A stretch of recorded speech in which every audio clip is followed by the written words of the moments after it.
אנחנו מתחילים. אתה מזוג? אני מזוג. יאללה, אני מזג. מה זה? יין שקוף? כן, יין שקוף. לא מכיר. כמעט שקוף. כמעט, עכשיו רואים את התואר. לחיים. איך אומרים אצלנו? לחיים. שיר, סלוט. לחיים. אפשר שנעשה ונצליח. ברוך אתה אדוני אלוהינו מלך בורא פרי, הגפן. אמן. אורייטי. מתחילים. יפה. שלום לכולם, ותודה שאתם מצטרפים אלינו לפרק נוסף של ההזיה הזאת שנקראת פודקאסט של עולמיה. אנחנו כבר בהרבה פרקים. כן, כן, ותודה שהזמנת אותי, איזה כבוד בשבילי. אני נורא מתרגש מהאירוע הזה, מהאיבנט. אני הייתי בטוח שאני מביא פה כאילו ג'וקר, אני מביא פה שועל קרבות מלא ניסיון, כי אני אגיד את זה מכל הענף שאני מכיר, אני חושב שאתה האיש הכי, לא הכי, אבל בטח נגיד לצורך העניין, הכי רוקסטאר. אוקיי, יש לך רוקסטאר קואליטי. אוקיי, כנראה עשיתי משהו נכון, שבניתי לעצמי כזאת תדמית, אבל הרעיון היה... אני בדרך כלל לא בפרונט, אני תמיד מאחורי הקלעים. תמיד רואים את התוצאות של מה שאני עושה, אבל אתה לא תראה אותי אף פעם מוביל, או באיזה כנס מציג. גם כשאני לוקח דווקא חסויות בהמון כנסים, דה מרקר וכאלה, אני מוצא איזה מישהו שיש לו את האקס פקטור, ושם אותו בפרונט. פעם האחרונה זה היה בכלכליסט, לקחתי את שי רייטן, ויזמו, שמתי אותו, עשה שואו מדהים. צריך לבנות את האקוסיסטם הזה, והדברים קורים. הייתי בטוח שאתה יש לך איזה 10 פרקי פודקאסט באמתחתך, אבל שמחתי לשמוע שאתה מאבד את בתוליך הדיגיטליים ברגע זה ממש פה, אז אם כואב אנחנו מצטערים.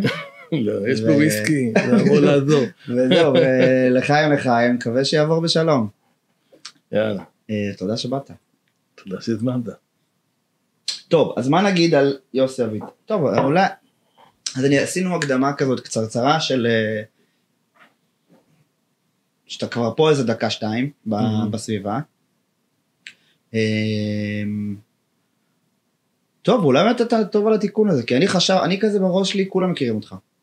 ואתה well known, ואתה דמות ציר משמעותי בענף הזה. המון שנים בתפקידים בכירים, אבל אולי אני חי בתוך התודעה של עצמי, בתוך איך זה נקרא? בתוך הקפסולה שלך, כן. יש לך קפסולה בתוך המרחב. ספר עליך. אוקיי. קצת. טוב, קצת. איפה, מה קורה פה? מה זה היופי הזה? אז אוקיי, אז כמו שאני אציג את עצמי שם, זה שמי יוסי אביטל, ואני היום מנהל בנאקס את כל הפעילות של הריטל, בישראל ובעולם. את הצעדים הראשונים שלי בעולם התחלתי בכלל בתור איש בחירות בחנות, ששם זה הצעד הראשון שלי בקימונאות, להבין מה זה רצפת בחירה, איך עושים קמפיינים, איך מגיעים לחנות, וכל היום מדידה של אחוזי סגירה. הגיעו 50, סגרנו 2, למה השאר הלך לאיבוד, ככה זה התחיל. הצעד הבא מיד אחרי זה, אחד הלקוחות שלי אמר לי, אתה רוצה לעבוד אצלי בתור איש בחירות, בכלל בחנות של אפל, בדיזנגוף סנטר. בסנטר. ואז 4 חודשים אחרי זה, קניתי ממנו את החנות, ונהייתי בעלים של דאבל קליק, חנות אפל בדיזנגוף סנטר, מול כלי זמר, והתחלנו למכור מקים, זה היה מאוד, זה הרבה לפני האייפון, לפני שזה היה נורא פופולרי, הלקוחות שלנו היו בעיקר גרפיקאים, מוזיקאים. כאלה הגדולים האלה? כן, כן, היה את קואדרה, היה כל מיני מחשבים כאלה וזה, זה היה מרתק. היה שם קהילה של אנשים שבאו, זה התחיל האוהדים, שבאו והיו גיקים של החנות, היה שם אפילו בחור בשם רובי פורל, הוא היה בכיכר דיזנגוף, הומלס מחיפה, מקועקע לגמרי, יום אחד הגיע אליי ונשאר, היה 24/7, בלילה, ביום, לא הלך. המכורים לדבר. ואז לא, ואז הוא נהיה עובד גם, והתחיל לעבוד בחנות, והתחיל להכיר לקוחות, עד שיום אחד איזה לקוח גרמני בא, והוא תיקן את המק שלו, כי אתה יודע, בגרמנית, במק, הכל באותו מיקום, והוא לקח אותו לגרמניה. את הבחור הזה, 5 שנים, הבנתי איך לא מנהלים עסק. את כל הטעויות האפשריות שלי עשיתי שם, לא באתי מוכן לסשן הזה של איך פותחים חנות, איך מנהלים תזרים מזומנים, מה זה הון חוזר, מה זה אשראי לקוחות, מה זה אשראי ספקים, מה זה ניהול מלאי, עולם תוכן שלי שלמדתי אותו ממש על הבשר החי שלי, ובמקביל, אפל הגדולה התחילה להתרסק. מה זה התרסקות? סטיב ג'ובס זרקו אותו מאפל, היה מנכ"ל בשם סקאלי שבא מפפסי, התחיל לחרבן את המותג הזה, התחיל לייצר תואמי אפל, ואנחנו חווינו את כל הנפילה הזאת, ב-98 סגרתי את החנות, היה לי חנות גם בקרן הזהב, היה לי עוד חנות ברמת גן, היה כבר, היה מעבדה בסנטר למטה, היה אימפריה, ושם גם למדתי שתקורה ניהולית זה דבר רע, וצריך להיות יעיל ולצמצם. סגרנו את זה. משם עוד כל מיני תפקידים, כמו הייתי בבנק הדנים בכלל, בתחום ניהול איטי, טכנולוגי לגמרי, אחרי זה אפיזודה חולפת בעוד איזה סטארט-אפ שהקמתי בתחום הבקרים, שהייתי מתכנת שם, כתבתי קוד לבקר אוניברסלי כזה, ואז מצאתי את עצמי מובטל איזה חודשיים, וחבר שלי אמר לי, טוב, בוא תתחיל לעבוד בסתם איזה חברה. סתם חברה רגילה. כן, ואיזה חברה הגעתי, חברת קופות, קוראים לה אופנת תוכנה, ושם התחלתי לעבוד. הכרתי את כל העולם הזה, התחלתי במוקד שירות, ואחרי זה לאט לאט עברתי למחירות, תוך 3 חודשים. מה אתה מדבר? כן, כי אתה יודע, אחרי שאתה סוגר, היית מנכ"ל של חברת סטארט-אפ, ואתה עובד וזה, אתה צריך קפה כדי להתאפס, ולהתחיל את כל החיים מההתחלה. מה זה פסט פורוד? כן. קיצור, אופנת תוכנה, 2 עבדתי שם, מכרתי להמון לקוחות, באתי מהכאב הזה, באתי מהלקוח, הבנתי את כל הכאבים שלו, הבנתי איך הוא מנהל את העסק שלו, מה הבעיות שלו, למה התוכנה היא בעצם נותנת לו את הכלי, כדי לדעת איפה החולשות שלו, ואיפה החוזקות שלו, בעיקר לשקף לו את זה.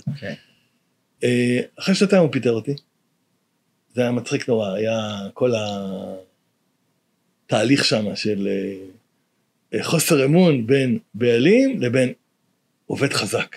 זה בעיה תמיד.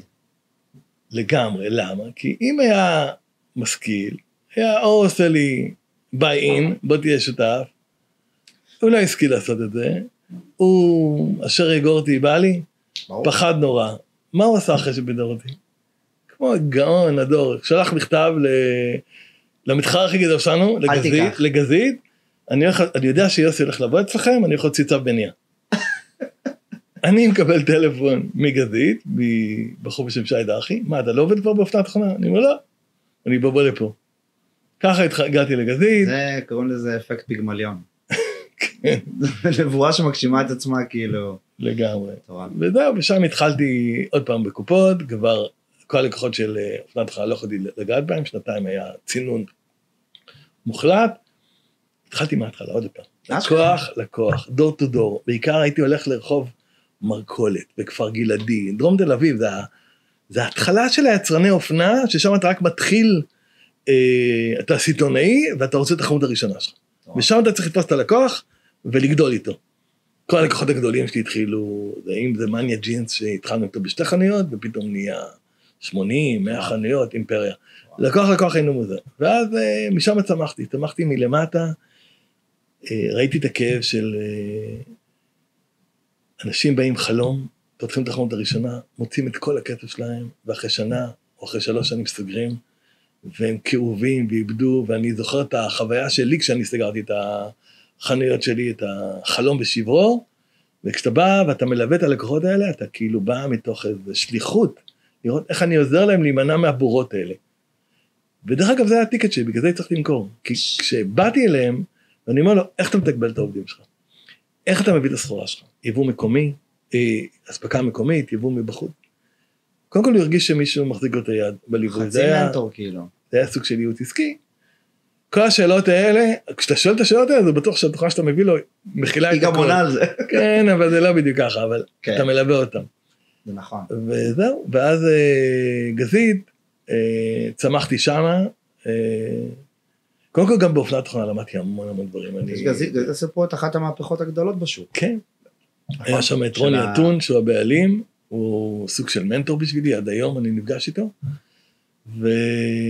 וזהו, ואחרי 2, וריפון רכשה את גזית, וזו חברה אמריקאית גדולה, קורפרייט, ושם כבר ממש הצלחנו. אני חושב שעשינו שם דברים מדהימים, לקחנו סדרה של לקוחות, בעיקר מריטליקס האמת, בתחום האופנה שריטליקס זה לא היה הפורטה שלהם, נכון. כמו H&M ובריל וסטימצקי וצומת ספרים, ממש אחד אחרי השני, זה היה כמו לזכות, יודע, יש חיה טובה, יש מוצר טוב, ואתה מביא אחד אחרי השני. אבל זה קטע, אתה גם יש הרבה פעמים קורה פה, כי אני חושב שאין מנוס, יש פה איזו תקופה שהייתה, נראה לי, לא יודע, תור הזהב של הטק הישראלי, של הריטל טק הישראלי, שזה ריטליקס כשריטליקס נוצרה וקומקס נוצרו, ווריפון הפכו להיות, כאילו שנהיו פה הדורות הראשונים שבעצם הפכו איזה מכני לאלקטרוני ודיגיטלי אחרי זה, כאילו חשמלי, whatever. וזה גם, אתה היית באותו... הייתי על התפר הזה, שבעצם אנחנו לוקחים תהליכים, הרי מה האתגר הכי גדול במחשוב רשת חנויות? כשאתה מחשב בנק, אז יש סניף אחד עם 200 מחשבים. הכל ביחד, תשתיות לא נורא חזקות. כשאתה מחשב רשת חנויות, יש לך 200 מחשבים, אבל אחד בכל סניף. כן. עכשיו, כל תקלה, כל קשר בתקשורת בזה, אני זוכר מיכל נגרים שהתחילו, הם רצו להעביר את התמונות של התכשיטים לחנויות. יש בחור,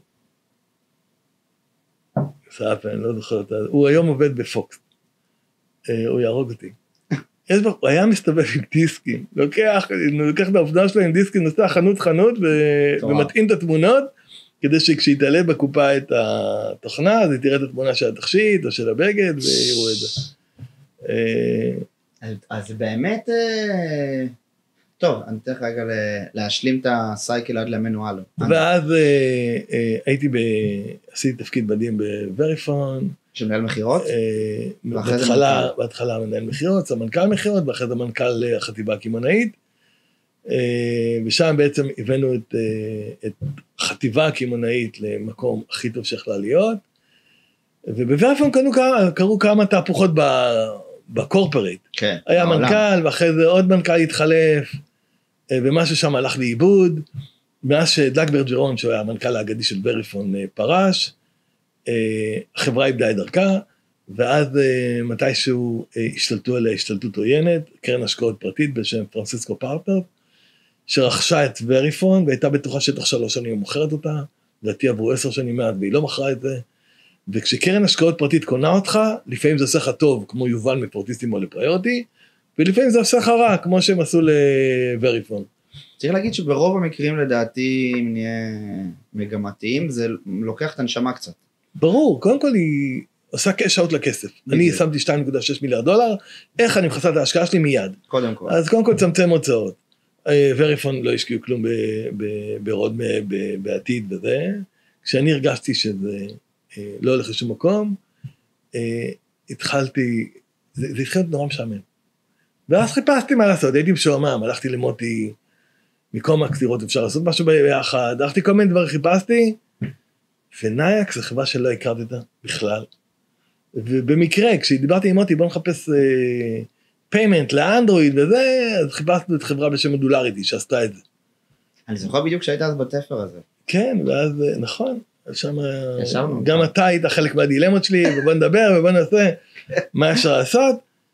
ואז הגעתי למודולריטי, אמרי תבוא לרמת חייל, מגיע לרמת חייל, אני רואה את יאיר ודודו שהם הבעלים של נייקס, ואומרים לי, למה אתה רוצה פיימנט לאנדרואיד? וזה נסבר, חבר'ה, העולם זז. אם פעם כשהייתי מוכר קופה, והייתי בא לאום ממרקולת או מכפר גלעדי, ואני אומר, אתה רוצה קופה? הוא אומר לי, קופה? אתה רוצה מחשב? אני לא מבין כלום במחשבים, לא רוצה לגעת בזה, תן לי את הקופה הפשוטה, לא רוצה את זה. ומה שסטיב ג'ובס עשה, הוא עושה חינוך שוק. היום כל אחד הכי הדיוט, תן לו טלפון, הוא יודע להפעיל את זה. הוא יודע לחייג, הוא יודע למחוק איש קשר. הכל, בנק, יש מה הכל. הכל הוא עושה בטלפון, אז זה בעצם מחשב שלו, וזהו, זה מאוד אינטואיטיבי. אז האנדרואיד, תשים על זה קופה, ופתאום יעבוד לך, זה אותו דבר. וזה מה שהסברתי להם, ואמרו לי, תבוא לפה. וכך, כאילו התיישב להם אני אומר להם, ואני רוצה את עצמאי, אני לא רוצה את שכיר. רגע, אבל נייקס קצת, היא הייתה פרטית. פותחים רגע ענף בשם נייקס. כן. כשאתה פגשת אותם, הם היו פרטיים, עדיין, לפני הנפקה,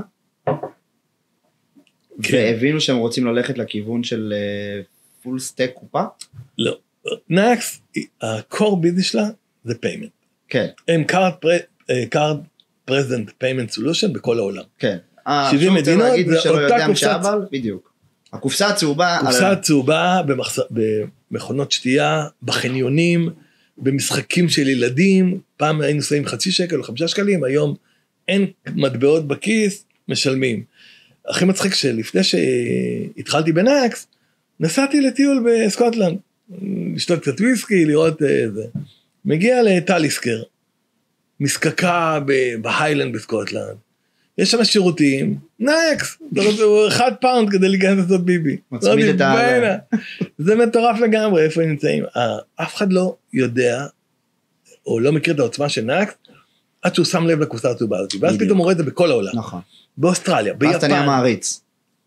ברור, זה חברה ישראלית, זה גאווה, זה כחול לבן, זה לא רק זה כחול לבן, זאת אומרת, יש חברות ישראלית, קומקס חברה ישראלית, רטליקס חברה ישראלית, אבל פתאום השילוב הזה שאתה כאילו, של יצרני, אני לא יודע, יש לי, אולי אני קצת ערבי מה הבעיה בערבי? למה תיראה? אני ערבי. למה תיראה? בקטע של מסוע, אני אוהב, וואלה, אני רואה שמייצרים, שיש חומר, לא רק תוכנה זה נחמד. כן, נכון. אתה רואה, מה שקרה, אני באמת הייתי גם בניו זילנד נראה לי, וראיתי את הקופסה הצהובה הזאת. אשכרה, כאילו, שלנו. יש לנו מוצר שלנו, נייקס, אני זוכר שהלכתי עם התיק של נייקס בחול וזה, ואני בשדה תעופה, ואני גאה, אני אומר לו, חבר'ה, אתה רואה, את הלוגו הזה, תראה את כל הזה, ופתאום נסעים לב, כי לא רואים את זה בכלל, לא רואים את הנייקס, רואים קופסת צהובה הזה. נייקס באה ופתרה כאב מאוד גדול בכל העולם, של איך אני מקבל, לא רק כרטיסי אשראי, בכלל, כל ה-APMים, כל ה-Alternative Payment, וויצ'ט, ואליפיי, כל הדברים האלה, והצליחה לפשט את המכניקה המסורבדת הזאת. ממש. כי יש מלא סוגים של מכונות, יש מכונות פולס, שבעצם אני אומר לך, תפעל 10 דקות, או 5 דקות. יש מכונות MDB, שאומר לך, תפיל לי D2 מוצר. הם כאילו יצרו פרוטוקול משלהם, חדש בעולם, נכון? לא היה כזה. נכון. זאת אומרת שהוא מוגן, הוא יודע להיות דיגיטלי על מלא. נכון? אם אני אומר שטויות, תגיד לי. לא, לגמרי, זה יוצא טלמטריה למכונה. הוא יודע לחבר חומר לדיגיטל מהר ובטוח. כשדיברתי איתך על שעשיתי בקר אוניברסלי, הייתה לי איזו חברה קטנה שהקמתי, שעשתה בקר אוניברסלי, זה בדיוק מה שנאקס עשתה, היא מחוברת למכונה, והיא יודעת לתת מגע הווה, זאת אומרת, אני יכול לפתוח משהו ולסגור אותו, ואני יכול לקבל אינדיקטורים, כמו מה הטמפרטורה של המקרר הזה, וחשמל, יש לו הפסקת חשמל, יש לו ספייקים, סרג'ים, את הכל אני מתקשר בעצם לאיזה שרת בענן, ואני כבעל מכונה יכול להפעיל את זה. יותר מזה, אם אני יצרן קטן של מכונות, אבל עדיין יש לי בצרפת, באנגליה ובגרמניה מכונות, כי יש לי קשרים שם, אני לא הולך לבנק ב3 מדינות, אני עושה בנק אחד, אני בא לנאקס, עושה KYC, כאילו עוקר את הלקוח, פתחתי פה חשבון, שם את הקופסה הצהובה הזאת, בכל מקום בעולם אני מקבל את הכסף שלי. מדהים. בכל מקום. הם פישטו את זה, נאקס פישטה את זה בצורה שמנגישה את זה נקרא אופן בנקינג, את הבנק, את הזה, לכל הדיוט, לכל אחד פשוט, וזה. ועכשיו, once יש לך תשתית כזאת רחבה בכל העולם, אז בוא נראה מה אפשר עוד לעשות עם הדבר הזה, עם אותו ליבה של פיימנט. יש לי שאלה רגע, בתוך עולמות של, טוב, קופצים ישר רגע לטכני, אבל חשבתי זה כבר תקופה, אני פשוט לא רוצה לשכוח. אנחנו הרי התפר הזה של נייקס, בין המשתמשים בכרטיס לבין לא משתמשים בכרטיס, הוא עכשיו, זאת אומרת, העולם הראשון, העולם המתקדם כבר לא משתמש כמעט בכרטיס פיזי, נכון? אלא כל המובייל אפליקציות.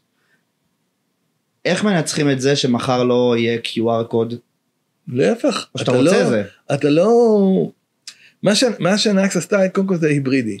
אנחנו בעצם, יש שתי תפקידים מרכזיים שאנחנו עושים שם. אחד, זה להפעיל את המכונה, לסגור לפתוח. שזה, גם אם יש לך QR קוד, אתה צריך לפתוח את המכונה הזאת, להגיד לה, תפיל לי פחית. אז הדבר הזה מתחבר למחשב שיש בפנים. עכשיו, זה לא שזה, אנחנו יודעים בוודאות, שיש היום בעולם באיזשהו מקום, איזה סטארט-אפ, שעושה שתי דברים. אחד עושה בייפס לטרמינלים, לכל המכשירים האלה, וזה למה וריפון ואינג'ניקו, בסיכון מטורף. למה? כי ביום שהמציאו את זה, הרי הסינים עשו את זה, וויצ'ט עשתה בייפס לכל הטרמינלים. נכון. ובטוח מישהו עובד, כאילו, זה האיום הכי גדול של מצב הוא פה ברחוב, כאילו. האיום הכי גדול, פה גוגל קמפוס. כן, האיום הכי גדול של הסכמות המסורתיות של ויזה ומאסטרקארד, שיעשו בייפס גם עליהם. נכון. שבעצם אני רוצה להגיע חשבון לחשבון, למה אני צריך את כל המתווכים האלה? הם באמת יש להם היום פלטפורמה מטורפת, זה שאפל עשתה את הוולט שלה עם מאסטרקארד, זה כנראה היא מבינה שכדי להיות גלובלי ולקבל כסף בכל העולם, אתה עדיין צריך את הסכמות האלה, אבל מתישהו זה לא יהיה, מתישהו יצליחו לפצח את זה, ויהיה חיבור בין בנק לבנק בכל העולם, ללא מתווכים, ללא מאסטרקארד, ללא ויזה, וללא... מדברים יש כזה דיבור של כל מיני חובבי קונספירציות, שעוד איקס שנים יהיו בעולם איזה 5 תאגידים בלבד, רק 5 תאגידים. רק, כן, זה ריכוזי לגמרי. כן, אבל שיהיה להם, כאילו יהיה לך גוגל, יש לה את הכל מלמעלה עד למטה, יהיה לך פייסבוק מלמעלה עד למטה, אפל מלמעלה עד למטה, וויצ'ט כזה מלמעלה עד למטה, הכל, כל הזה, כל הטרנזקציות, ווואלה, אתה מסתכל על זה, אתה אומר, זה לא כאילו כזה, זה לא תלוש, זה לא כזה תלוש. אני רואה ברגע שאפל הוציאה את האיסים, אז אתה רואה שבעצם היא יכולה לקנות פול של דקות שיחה מכל הוונדורים בעולם. הכל, יכולה להמציא דקות שיחה. תהיה אתה לקוח של אפל, וזה גלובלי לגמרי. מטורף. ברגע שהיא באייפון 14 או 15, היא גם התחברה לתקשורת לוויינית, כאילו אתה רואה לאן זה הולך העולם הזה, של בעצם, כמו שאתה אומר, פילר אחד, שהיא מנהלת בנק, היא כרטיס אשראי, הכל. היא ספק תקשורת. הכל. שם כל הסטורג', שם הכל קורה. כן.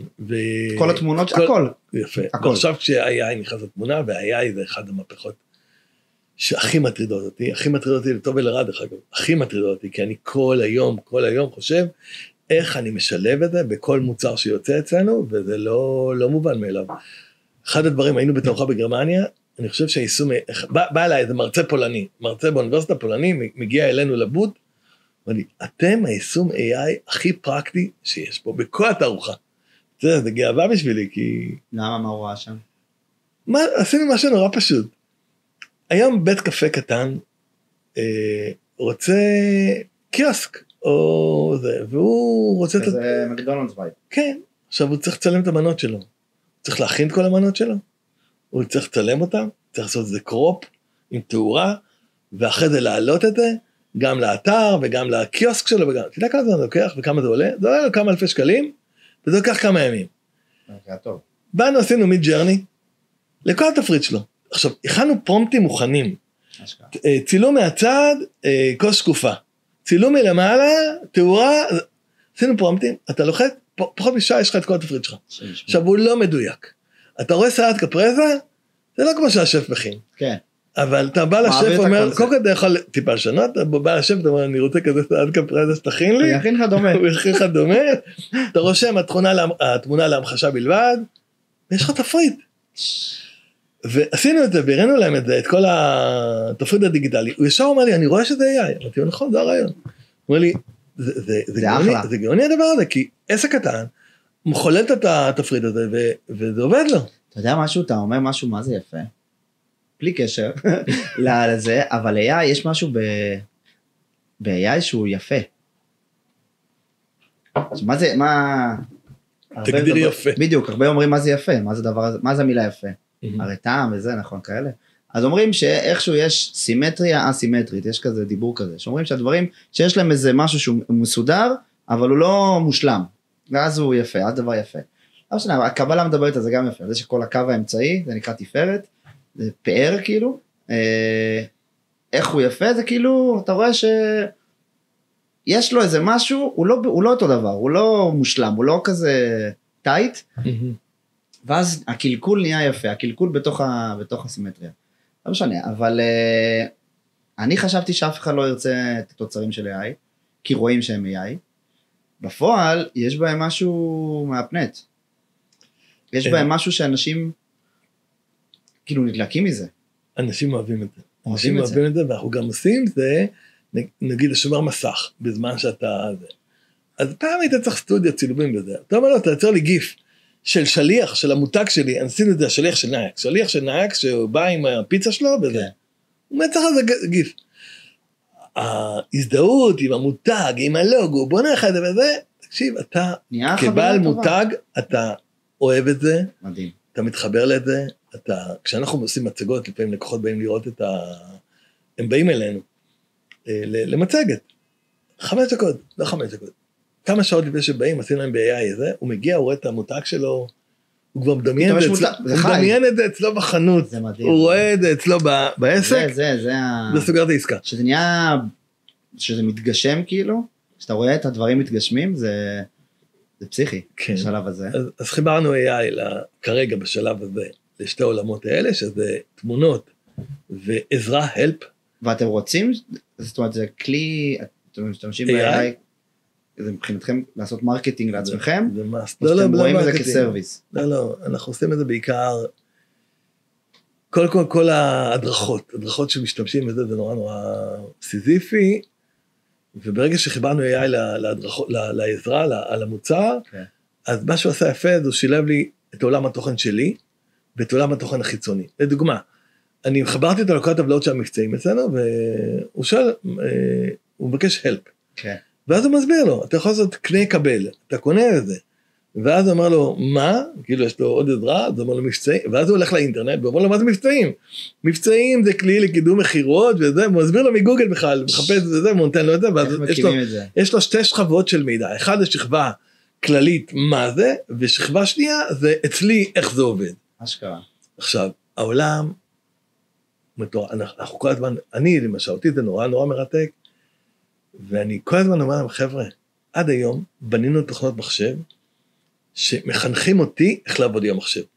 אתה רוצה להגיד לסחורה שלך, אני עכשיו רוצה להעביר מהחנות שלי לחנות אחרת סחורה, אז אני פותח טופס, אומר לו מאיזה מחסן, לאיזה מחסן, איזה ספריטים, כלומר, אני צריך להתאים את עצמי לעבודה, כמו שהמחשב אמור לקבל את הדאטה. אבל מאפשר לי בעצם, תשלים סחורה לחנות. לפי מה? הוא יודע. אני רוצה להשלים סחורה לפי מלאי מינימום, מלאי מקסימום. אל תיתן לי לעבוד בשבילך להגיד לי זה. תכין את ההזבנה, מקסימום מישהו ילקט. היום עדיין זה יהיה בן אדם שמלקט את הסחורה בהתאם ל-AI מה להשלים, ובעתיד אנחנו רואים גם באמזון. היה בעולמיה, בקבוצה שלנו, כמה דיונים על זה שנורא הצחיק אותי, שאז העליתי איזה פוסט, זה על AI שעושה את זה, ואז מישהו אמר, אבל אין עדיין רובוטים, ואז הראיתי את המחסן הלוגיסטי של אמזון, הכל רובוטים שם, אין אנשים, הוא יודע לקחת חבילה ממקום אחד למקום שני, וזה מדהים איך זה עובד.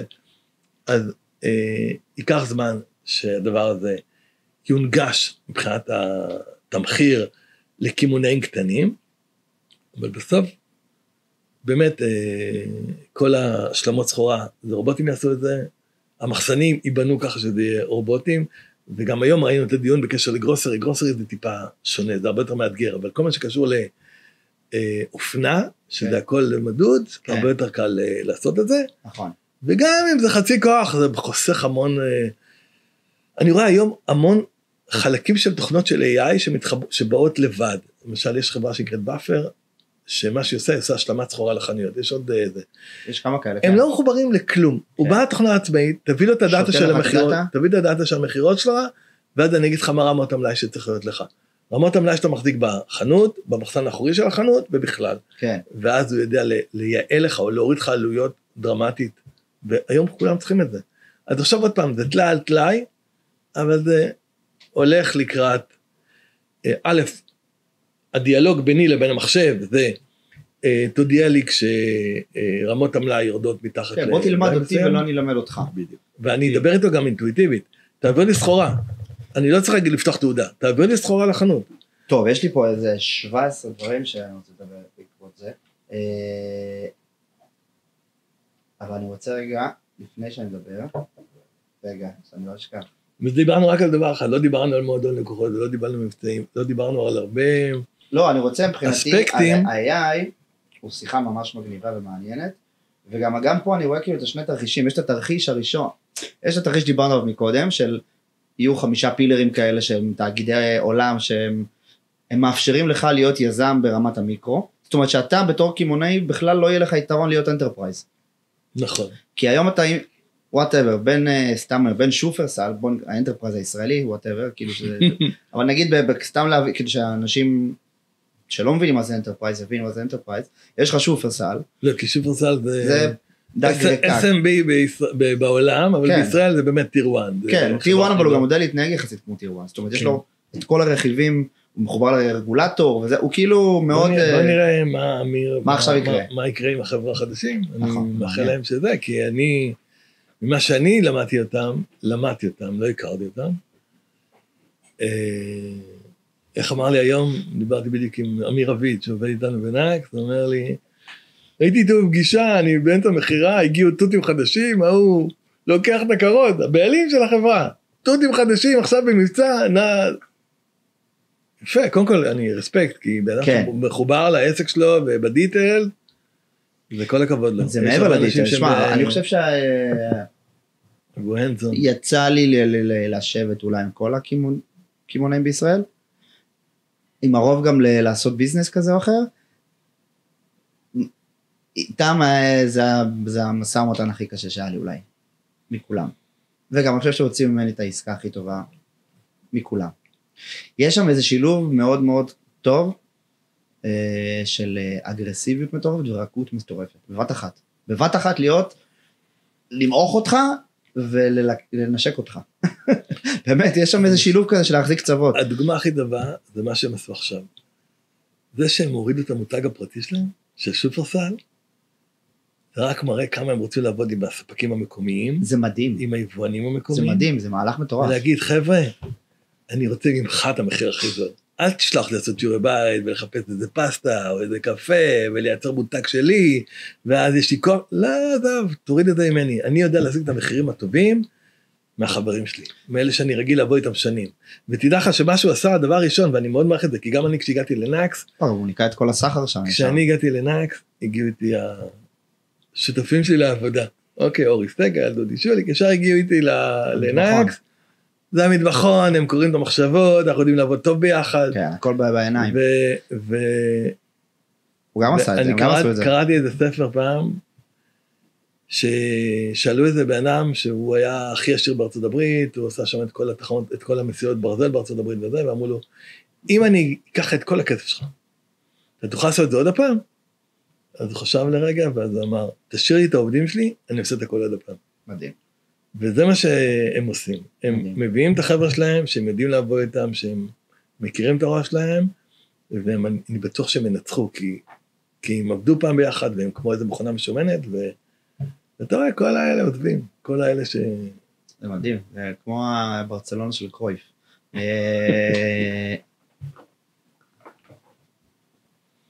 איפה? מדהים. חוט המחשבה שלך ניתק. לא, זה טוב, אני אוהב שאין חוט מחשבה. אז יש בתוך העניין הזה של ה-AI שני תרחישים. תרחיש אחד של התאגידים יהיו, ששופרסל יהפכו להיות בלתי ניתנים לניצחון, בלתי נציחים, ותרחיש שני זה שכל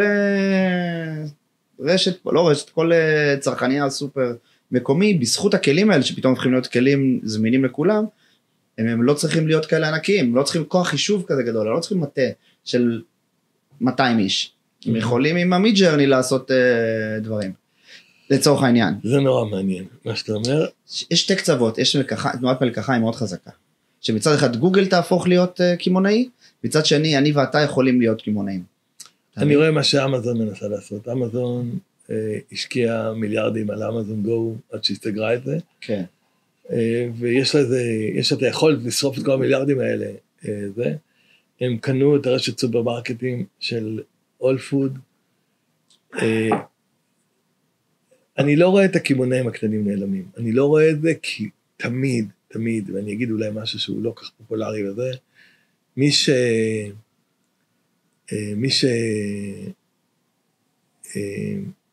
לא מצליח בלימוד הפורמלי, נגיד, אף אחד לא גמר תואר שני והלך לפתוח מכולת, אוקיי? לא.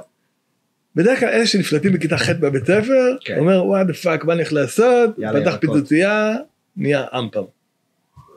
גמר כיתה ח' ט' ואין לי שום אחד זה, רמי לוי.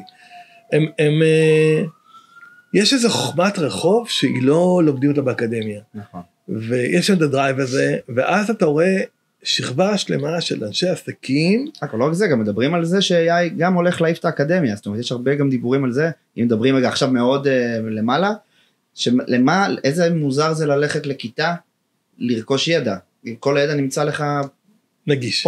פה, במרחק צ'יפ בתוך הראש, כמו שאילון מאסק עושה. זה כבר לא על ידע. את הניורלינק, זה על הזה. ברגע זה יעבוד, זה נגיש לו. נכון, כי עד היום היינו רוצים לדעת משהו בוויקיפדיה, פותח אייפון. ברגע שזה יהיה לי בראש, ואני אוכל לראות ויקיפדיה בלי אייפון, אלא ישר לגשת, תוך כדי שהייתך בשיחה, אני בודק משהו וחוזר אליך. כן. זה נגמר הסיפור. לגמרי. אז אני חושב שדווקא הפוך.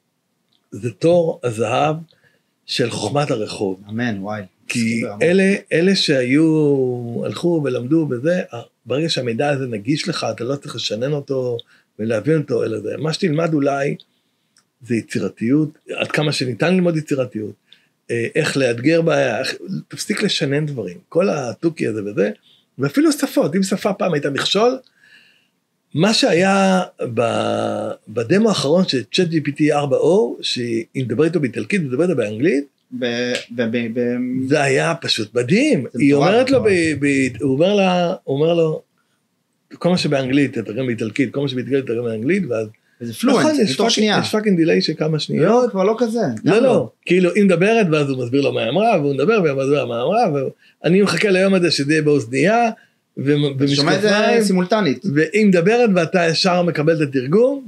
יש כבר הרבה מנועים שעושים את זה, אני אדבר איתך, בהבדל של כלום. לעולם שלך, אז אם היה פעם את מגדל בבל, ששם בלבלו את כל השפות, בעצם ה-AI הזה בא ומנסה לייצר סטנדרטיזציה בעולם, והאפריקאי יוכל לדבר עם סיני, שמדבר עם אוסטרלי, שמדבר עם כל אחד אחר בעולם באותה שפה, וברגע שתיפטר, אתה יודע, המהפכה הכי הגדולה המשמעותית הייתה במאה ה-17, עם המצאת הדפוס, שהנגישו בעצם את הידע לכל העולם, ברגע שינרמלו את השפה, שתהיה שפה אחידה, שכולם יכול לדבר עם כולם, ותוכל לרכוש ידע גלובלי, ולתקשר גלובלי, בעצם זה המהפכה הבאה. זה קרה. זה קורה. כן, אבל לצורך אנחנו בתור ישראלים, שאנחנו יחסית מתקדמים נראה לי בעולמות האלה, זה כבר כאילו, אולי זה לא קרה לכפרים האחרונים לא, אבל כאילו היום אתה נכנס לזה, אתה תכתוב בעברית, כנס ל-Airbnb, אני הרבה משתמש ב-Airbnb, אתה נכנס ל-Airbnb, אתה כותב בעברית,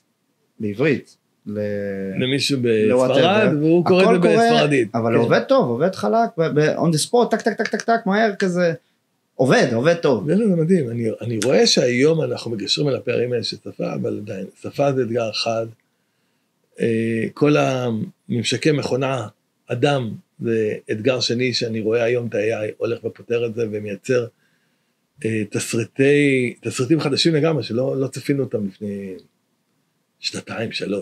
ואתה בתור מנכ"ל של נייקס, אתה רואה את כל טוב, מאוד מאפיין אותך בכללי, בלי קשר לתפקיד שלך, שאתה סקרן בטירוף, אתה מאוד מקרואיסט, אתה מאוד, ככה אני חושב עליך. לא, באמת, אנחנו תמיד מאתגרים את עצמנו ורואים בעצם איך אני יכול, תקשיב, מה שאני עבדתי עם החיים, זה העסק הראשון שלי, שזה היה בשבילי סוג של פצע כזה, שאני צריך לתהליך של ריפוי. פוסט-טראומה. כן, בדיוק. אני חוויתי הייתי בין 23, בעד את העסק הזה בתור ילד, חשבתי שאני יודע הכל, ואין מוקש שלא דרכתי עליו. אין מוקש. והיום כשאני בא לעסק, או היום כשאני חושב איזה תוכנה אמורה לעזור לעסק, אז אני באמת מנסה לתת לו כלים, איך להגדיל את ההכנסות שלו, ולהוריד את ההוצאות שלו. ואני אגיד לך את זה, אפילו עכשיו השקנו מוצר למסעדות. אז אתה רואה את כל המתחרים שלנו, הולכים עם דיווייס אחד לקחת את ההזמנה, ואחרי זה דיווייס אחד בשביל לקחת את התשלום, ואחרי זה יש לו KDS, ומה שעשינו, היום אני נותן לבית קפה קטן, לנהל את כל העסק שלו, עם דיווייס אחד, ומדפסת מטבח. זהו, אין דבר כזה בעולם. הדיווייס הזה הוא פיימנט, אתה לוקח שם את ההזמנה, אתה מדפיס לו את החשבון, אתה מפצל לו את החשבון. עכשיו, הגענו לרמה, ואני חולה על זה, אני יושב עם הפרודקט אצלנו, ואני מאתגר אותה. אני עכשיו מגיע לשולחן, והוא רוצה לשלם רק על הקולה ועל על הקולה ועל צ'יפס. על הקולה ועל הצ'יפס. אוקיי, זה מה שהוא רוצה. הוא רוצה ללכת. אני קולה וצ'יפס, למה? אני רומני, סליחה על זה, זה מה שאני רוצה לשלם. לא, זה פשוט בדיחה פנימית אצלנו על אורי סגל שהוא רומני, והוא תמיד... אני על הציר שבין הונגרי לרומני. אוקיי, אז אני מקווה שאתה הונגרי שלך יותר מפותח. אז אני רוצה לשלם על הקולה ועל הצ'יפס, ואז אני משלם. ועכשיו בשעה אני רוצה לחלק את זה חצי 12%. ואני רוצה לאפשר גם את זה וגם את זה באותו חשבון. וברגע שאמרתי לה, ברגע שאני אעשה את זה מהר, בלי יותר מדי לחיצות, ניצחת. ברגע שאתה את זה לאט ומסורבל וזה, אני לא רוצה את הדבר הזה. לא רוצה, אני רוצה, אם את לא מסוגלת, אני מוותר על הפיצ'ר הזה של זה. והצלחנו להגיע לרמה שיש לך 3 לשוניות, ואתה יכול גם ככה וגם ככה וככה, או גם ככה ומשולב, כי אתה יודע, לפעמים גם כשאתה רוצה לשלם כל אחד על הפריט שלו, הזמנתם יין ביחד, הוא צריך לחלק את זה 3. עכשיו, זה לא פשוט, כי הבעיה היא, הרגע הזה, שאתה בא לקחת חשבון, יש מתח. נכון. זה לא נעים, נכון. אתה לא רוצה שזה יהיה יותר מדי איטי, נכון. אתה רוצה שזה יהיה שוטף. ואתה רואה גם ככה, אתה לא רוצה להשתמש במילים הרבה. אתה רוצה, אתה יודע מה זה מעניין, זה רגע, אתה רוצה בו כמה שפחות מילים. בדיוק. וגם ככה אתה לא יודע, מי משלם, אני רוצה לשלם, לא זה תורר, וזה, ופה, ואין זה די. 17%, 16%, 12%. ובגלל שאני כל יום יושב במקום אחר, ואני רואה את האירוע הזה, ואני ממש נהנה מזה, ואני לומד, כל הזמן אני לומד, מאתגר אותם גם בכל מיני דברים מופלצים כאלה, לראות איך הם מתמודדים עם זה, אז הצלחנו לייצר, גם במחיר של, יש פונקציות שאני לא תומך בהן. לא תומך, א' זה מקרה קצה, שאני מוכן לוותר עליו, וב' אני חושב שהפלואו, שיהיה מהיר הקדושה שלו זה בסליק, לא בווייד. לא בזה שהוא יאפשר לך את הכל, שהוא יהיה... נכון, כי אומרים, אלגנטי. תפסת מרובה, לא תפסת, הרבה פעמים אתה מנסה להשיג את כל האופציות הזה, ואתה מקבל איזה תהליך מסורבל איטי ולא רץ. אבל זה מעניין, כי אוקיי, אתה לוקח אותי לשאלה הבאה, כי נייקס, צריך להגיד שבאיזשהו שלב נייקס, הונפקו בנסדק. התחילו בתל אביב, כי זה היה אקלים טוב להנפיק בתל אביב, אין הרבה חברות, 22? ב-22, אין הרבה חברות טכנולוגיות שמונפקות בתל אביב, כולם ישר רצים לנסדק, והונפקנו בהצלחה מטורפת בנסדק, ושנה אחרי זה, ב-23, כבר נרשמנו, לא, ב-21 ו-22. 22 כבר נרשמנו בנסדק, אז אנחנו היום דואלים, גם בתל אביב וגם ניו יורק. כן. מה זה אומר להיות חברה שמונפקת בנסדק? כי זה קרה במשמרת שלך. כן, א', זה המון רגולציה, זהו, המון זה היה. אנליסטים, ויאיר ודודו ממש שומרים עד כמה שניתן, על החדווה של היצירה של חברה פרטית, מצד שני, לבורסה הכי גדולה בעולם. שיקוף של לעבוד עם אנליסטים, ומה המספרים שלנו, וכמה אנחנו נביא רבעון הזה, ורבעון הבא, ורבעון אחרי זה. וכמה אחרי שאתם מונפקים, אתם מתחילים לעצבן שחקנים גדולים? זאת אומרת, כמה באמת ההבדל במשחק בין להיות חמודים תל אביבים, בבורסה תל אביבית? אנחנו היינו דומיננטים גם קודם. בתחום של הפיימנט, בתחום של ה-unattended, היינו מאוד דומיננטים. היינו על הרדאר, אבל מה שקרה, שבגלל שלנו היה פתרון שהוא מאוד גמיש ומאוד פונקציונלי, גם חברות גדולות שהיו מתחרות שלנו, היו אומרות ללקוחות שלהם, ברגע שזה מסתבך, לכו לנייק. אנחנו לא יודעים להתמודד עם כל הניואנסים שלכם. אני יודע לתת לך פיימנט, ברגע שאתה רוצה גם את כל ה-APM'ים, שזה וויצ'ט וזה שזה לא הפיימנט הקלאסי, וברגע שאתה רוצה גם להתחבר למכונה, שאתה רוצה גם לנהל את המלאי שלה, ואת הלקוחות שלה, וגם אפליקציה שלה, תשלם איתה, שם הם נפלו. הם לא היו מסוגלים בכלל לעשות את זה, ואז הם אמרו, לכו לנייק, תעזבו אותנו, אנחנו לא רוצים את הכאב ראש, אנחנו לא מסוגלים בעצם זה. אז זה היה. היום אנחנו רואים מלא שחקנים שנסים להיכנס לאנטנדד, אבל הם לא מבינים שזה לא פיימנט. זה פלטפורמה שלמה שמנהלת הכל, לוקח להם, אז משקיעים המון כסף עד שמבינים שהם צריכים מערכת שלמה של טלמטריה וזה כדי לנהל את זה, אז זה לא יכולה להיות החברה של הברזלים, זה צריך חברה שתמנף את הברזלים ותבנה פלטפורמה על זה. וזה יש לזה, אנחנו נאקס קיימת ב-2005, כן. זה לא יומיים, אנחנו 19 שנה, 2024 זה 19 שנה שקיימים, שאוכלים את החרה, את כל הברות, את כל הצרות. אז זה לא כזה. עכשיו, כן, אנחנו מתחת לרדאר, ומעבר לזה, אנחנו היום בתחומים נוספים, אנחנו לא רק בתחום פיימנט הקור, אלא יש עוד לוויינים שמשתמשים כמו ה-EV. לא, יש הרבה אחד, לפני שנייה נכנסנו, דיברנו על מסעדנות. מה שאני מנהל בנקסט, אני יודע שאתה נכנסת שקנית פה, נקרא לזה back office ותוכנת קופות. כמה חברות. ממש, וויזמו. ועוד. וקנינו בארצות הברית חברת קופות, שקוראים לה ריטל פרו, שהיא נמצאת בכל העולם. ממש כזה משהו ברזילאית. קנינו עוד חברה ברזילאית. נכון, אחרונה. בברזיל, מה שיפה... אתה מרקט לידר שם, לא? כן, מה שיפה בברזיל זה שאתה לא יכול לייבא דברים, אתה צריך לייצר מקומית. כל מה שאתה מייבא, המס כל כך גבוה... לא, המדינה לא רוצה, המדינה רוצה שאתה הכל מגיע בברזיל. אז הם פיתחו מלא דברים, אז במקום לנסות לייבא להם דברים, ואז להשתלם... לחדור לשוק קשה. קנינו את זה, אז אנחנו עכשיו ברזילאים, ואנחנו משתמשים במה שהחברה אותי יצרה, ולהפך, אנחנו לוקחים כמה דברים שהם ייצרו, ואנחנו מביאים את זה לעולם. מדהים. והם חבר'ה מדהימים, עשו הרבה דברים שאנחנו באמת... ועכשיו, הם היו אמורים להיכנס לתחום המסעדות ובתי קפה, ואז הם הבינו שלנו יש את המוצר הזה, אז עכשיו מוכרים אותנו. הגאווה הכי גדולה בעצם, שאנחנו פה, ייצרנו סוג של אקוסיסטם ל-food and beverage, למסעדות, בתי קפה, ובעצם העולם רואה את זה, ולוקח את זה, ומפיץ את זה בכל העולם. זה פשוט כיף לראות את זה, שאנחנו פוגענו בכאבים שיש בכל העולם. אותו כאב בדיוק, שאתה רוצה לדעת מי אתה, הרי אתה מגיע לבית קפה, אתה מתיישב. אתה יכול לבקר שם כל יום, ואתה לקוח קבוע.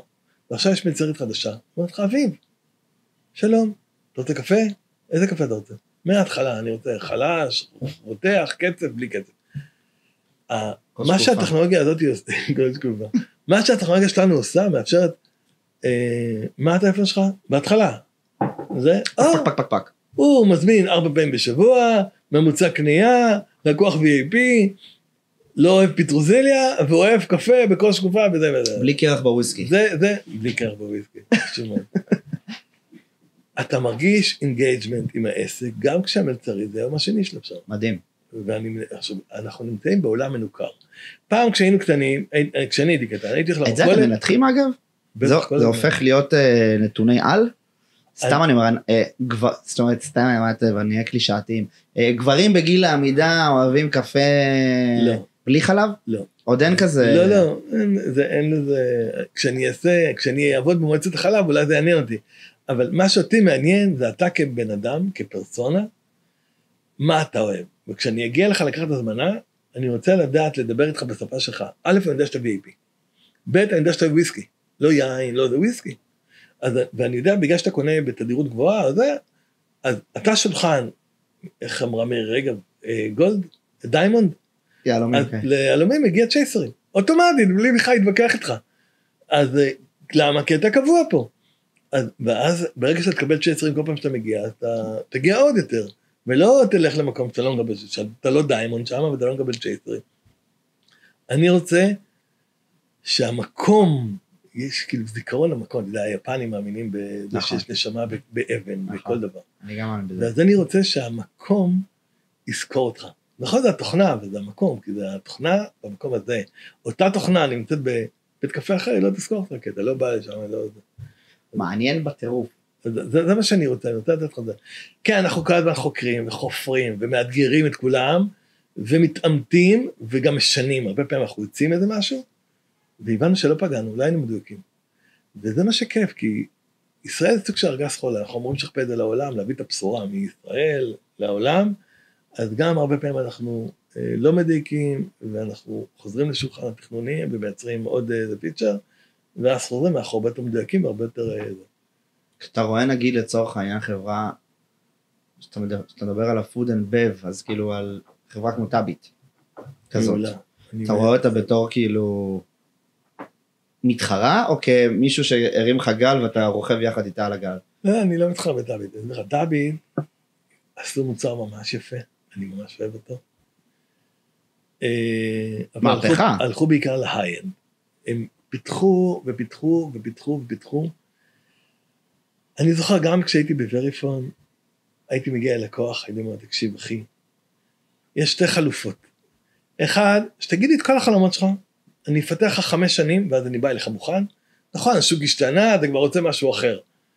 או שאני נותן לך 20% שהוא נותן לך 80% בזה, אבל היום אתה עובד עם זה, היום, שזה הרבה יותר מה שיש לך. טאביט עשתה קרוב ל100% מבחינתי, יש פיין דיינינג וזה. רוב בתי עסק לא צריכים את זה בכלל. לא צריכים. הם צריכים הרבה יותר פשוט. אני אמרתי לך, הבית קפה הזה, או הבר יין בכיכר מסריק, שהגעתי שם ולא ידעתי שהוא לקוח שלי, ואני נכנס ואני רואה את הקופה שלי ואני לא מזהה אותה. למה? כי הוא החליט לשנות את זה לדארק מוד, וכל ה-UI המדהים שעשיתי, פתאום זה נגטיב. ואני אומר, זה לא קופה שלי, אבל כן, זה שלך, זה דארק מוד. גדול. וזה היה ממש יפה, והוא מנהל את זה עם מסופון, מדפסת בונים, עלה לו 10 מחיר מטאביט, 10. תקשיב, אני לא בעל מניות באפל. כדי להיות לקוח טאביט, אתה צריך להיות מלא טאבלטים של אפל, מלא מחשבים של אפל, ומלא דיווייסים של פיימנט. זה מה שאני אעשה את זה. לוקח דיווייס, אנדרואיד, שהוא מרושיין כבר עם פיימנט, כן. ועליו יש את כל התוכנה. אני לא רוצה לקנות את כל הציוד היקר הזה. לא, ברמת אבל לא, טאביט התגרה אותי, הביאה לי זה. עכשיו, אני באתי האחרון. היה את ביקום, שהוא עובד ממש יפה, וטאביט בא, ויש שם מלחמה עקובה מדם בין ביקום לטאביט. נכון. וזה עובר לזה, וזה עובר לזה, וזה, כששתיים רבים... לא, נראה לי, אבל טאביט... לא, היא מגיעה להיין, מסעת A, אני לא רוצה להיות שם. אתה לא רוצה להיות שם? לא, ממש לא, לא מתכוון להיות שם, לא רוצה... אתה צריך לדעת, כשאתה מנהל יחידה עסקית, באיזה אזור אתה רוצה להיות, ואיפה אתה רוצה לפעול, ושם אני רוצה לנצח. מעניין. ויש מקומות שאני לא רוצה להיות שם, זה... ה-20% הנוספים כדי להיות 100%, ההשקעה היא עוד 80%. בדוק. לא רוצה להיות שם, אני רוצה, תן לי את הבית קפה שכונתי, תן לי מלא עסקים, שזה מה שרוצים, אני אתן להם עוד ערך מוסף שטאביט קשה לתת, זה שקניתי את וויזמו, כן. ושילבנו פנימה. ספר רגע על וויזמו קצת. וויזמו זה מוצר מדהים. אחד המוצר מדהים. קודם כל אני מכיר את וויזמו עוד מווריפון, אני התלהבתי מהם שאפשר לקחת את המוצר הזה, והטמעתי אותו במוצר של וריפון, ושיווקנו אותם עוד הרבה לפני שהגענו אותם פה. אז בוא נגיד רגע למי שלא מכיר, כן, מי שלא מכיר פה. אז וויזמו זה קומבינציה, אבל בגדול זה התחיל וויזמו סוגרת את הג'רני בין האופליין לבין האונליין. אחד האתגרים הכי גדולים היום. סוגרת ופותחת. אחד האתגרים הכי גדולים היום, זה בעצם שאני עושה קמפיין בטיקטוק או באינסטגרם, אני יודע כמה אנשים מגיעים משם לאונליין, נגיד עכשיו עשיתי קמפיין, השקעתי 10,000 שקל, הלכו לאתר שלי וקנו ב50,000 שקל. וואלה כיפה, השקעתי 10, קיבלתי 50,000 שקל ברבדיו, לא ברווח. אבל יש חלק, אתה רואה את ההמרה כאילו. כן, יש חלק שלא באו לאונליין, הסתכלו באונליין, אבל באו לחנות לקנות. ואותם אני רוצה לדעת כמה זה הביא לי. ובאיזשהו מקום שווים יותר מה... אז בוויזמו, בסוף העסקה, אתה אומר, מה הטלפון שלך, אני רוצה לשלוח לך חשבונית. כאילו חשבונית ירוקה. כן. ואז כשאני לוקח את הטלפון שלך, אני יודע בעצם, שאתה הגעת מהקמפיין הזה. את הפיקסל הדיגיטלי שלך. בדיוק. הגעת מהקמפיין הזה. ואז, אני יודע שמה שהשקעתי 10, הוא הביא לי 50 באונליין, אבל הוא הביא לי עוד 200, הוא הביא לי עוד 200 באופליין. ואז גם אתה יודע לסגור לעצמך, לטרגט אותך שוב. כן. א', לפעמים גם לא לטרגט חשוב, כי אתה כבר קנית, נכון. אני לא רוצה להשקיע לך כסף. אבל אתה ממופה עכשיו, כאילו. אני רוצה לדעת מי קנה אצלי, ואני לא רוצה לטרגט אותם שוב פעם, כי אז אני מרגיש בעצם שאני מפספס, או שאני מגיע, עכשיו אני עושה קמפיין 50%. הרגע קנית, למה שאני תתורגת בעוד קמפיין? איזה פרייר אני קניתי לפני חודש, עכשיו 50% אתם עושים לי. אז אתה בעצם יודע את מי לטרגט, לא לבאס אותו. ואת מי לא. לא, כאילו, תשקיע את הכסף של הקמפיין הבא, באנשים שעדיין לא נחשפו, או שעדיין לא קנו. הטלפון הזה צבוע. כן. וההתנהגות האופליינית שלך מקושרת לתרגות האונליינית שלך, ואז מפה אפשר כן לחשוף או לא לחשוף וכו' וכו'. מה שעשינו בוויזמו עכשיו, זהו. הכנסנו מרקטינג אוטומיישן. אז וויזמו זה הסטארט-אפ ישראלי, כן. שרץ פה כבר תקופה, לא כאילו זה. איך קורה, אני מאוד, כל הסיפור על אולמיה, וגם דיברתי איתך על זה עוד לפני שאולמיה נולדה, כאילו, הסיפור הזה של וויזמו, הוא מבחינתי היה השראה ומקרה שראוי לשכפל אותו, לקחת סטארט-אפ קטן, בכל קנה מידה, ואתה יודע, ולהפוך אותו, או לקנות אותו, ואתה יודע, ואקזיטים ויופי וכיף וכאלה, אבל גם להטמיע אותו בתוך ארגון, זה מה שעשיתם. נכון. הטמעתם אותו, לא קניתם אותו, לקחתם את הפטנט ויאללה, פוק וזרוק מה שנקרא. אנחנו שמרנו עליו כיחידה עסקית נפרדת, אנחנו גם הטמענו אותו בפעילות שלי בנאקס, אבל שי בוויזמו עובד לבד, הוא מכר עכשיו בוויקטוריה סיקרט באירופה, הוא מוכר לבד, הוא מציג את זה, כשקנינו את ריטל פרוט, החברת קופות האמריקאית, אז כל הזכיינים היום שלהם, כל המפיצים שלהם, מוכרים וויזמו לבד, לקופות אחרות בכלל, לא קשור אלינו, וזה פשוט גאווה. קנינו לא רק את וויזמו, קנינו עוד חברה שקובעה טיגאפו, שגם כאן זה סטארט-אפ ישראלי לגמרי, שבא לפתור בעיה בארקייד גיים.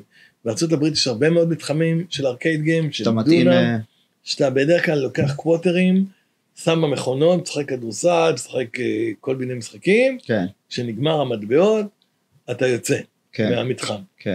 אמרנו את זה לאפליקציה, לצמידים, דביט קארדים כאלה. ואז בעצם אני יודע לחזות עם מנוע AI, שחוזה מתי אתה הולך לנטוש, לתת לך הצעות איך בזמן אמיתי, וככה להגדיל את ההכנסה.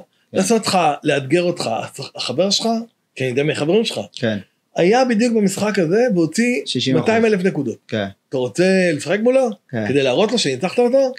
אז הדברים הקטנים האלה, בעצם מייצרים לך דינמיקה של זה, אז זה טיגאפו, זה פעילות שלמה. וגם ישראלים.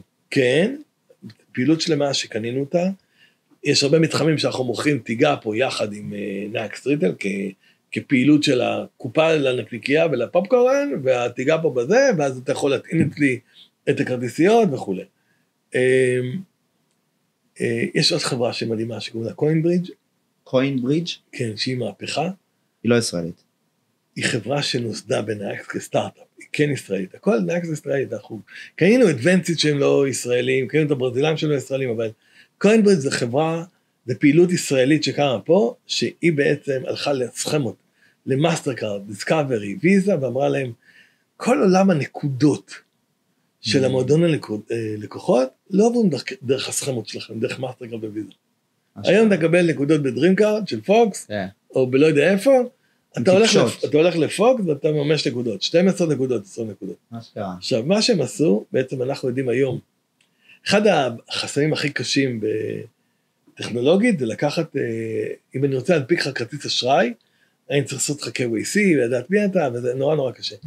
קוינברידג' מה שעשתה, היא מאפשרת להנפיק כרטיסי אשראי בלי כסף, 0 שקל, על הטלפון שלך כאפליקציה, ואומרת, נגיד עכשיו אני רוצה, שפוקס יאפשרו ללקוחות שלהם לממש את הנקודות שלהם בכל עסק בעולם, לא רק בישראל, אז אני אעשה KYC לפוקס, כי אותו אני מכיר, הוא לא מלבין הון, הוא לא פועל בטרור, וכל הלקוחות שיכולים לקבל כרטיס אשראי באפס בטלפון שלהם, ואז אני יכול להזריק נקודות למימוש, ואני קובע באיזה MCC זה עובד, באיזה סוג של עסק. יחס המרה.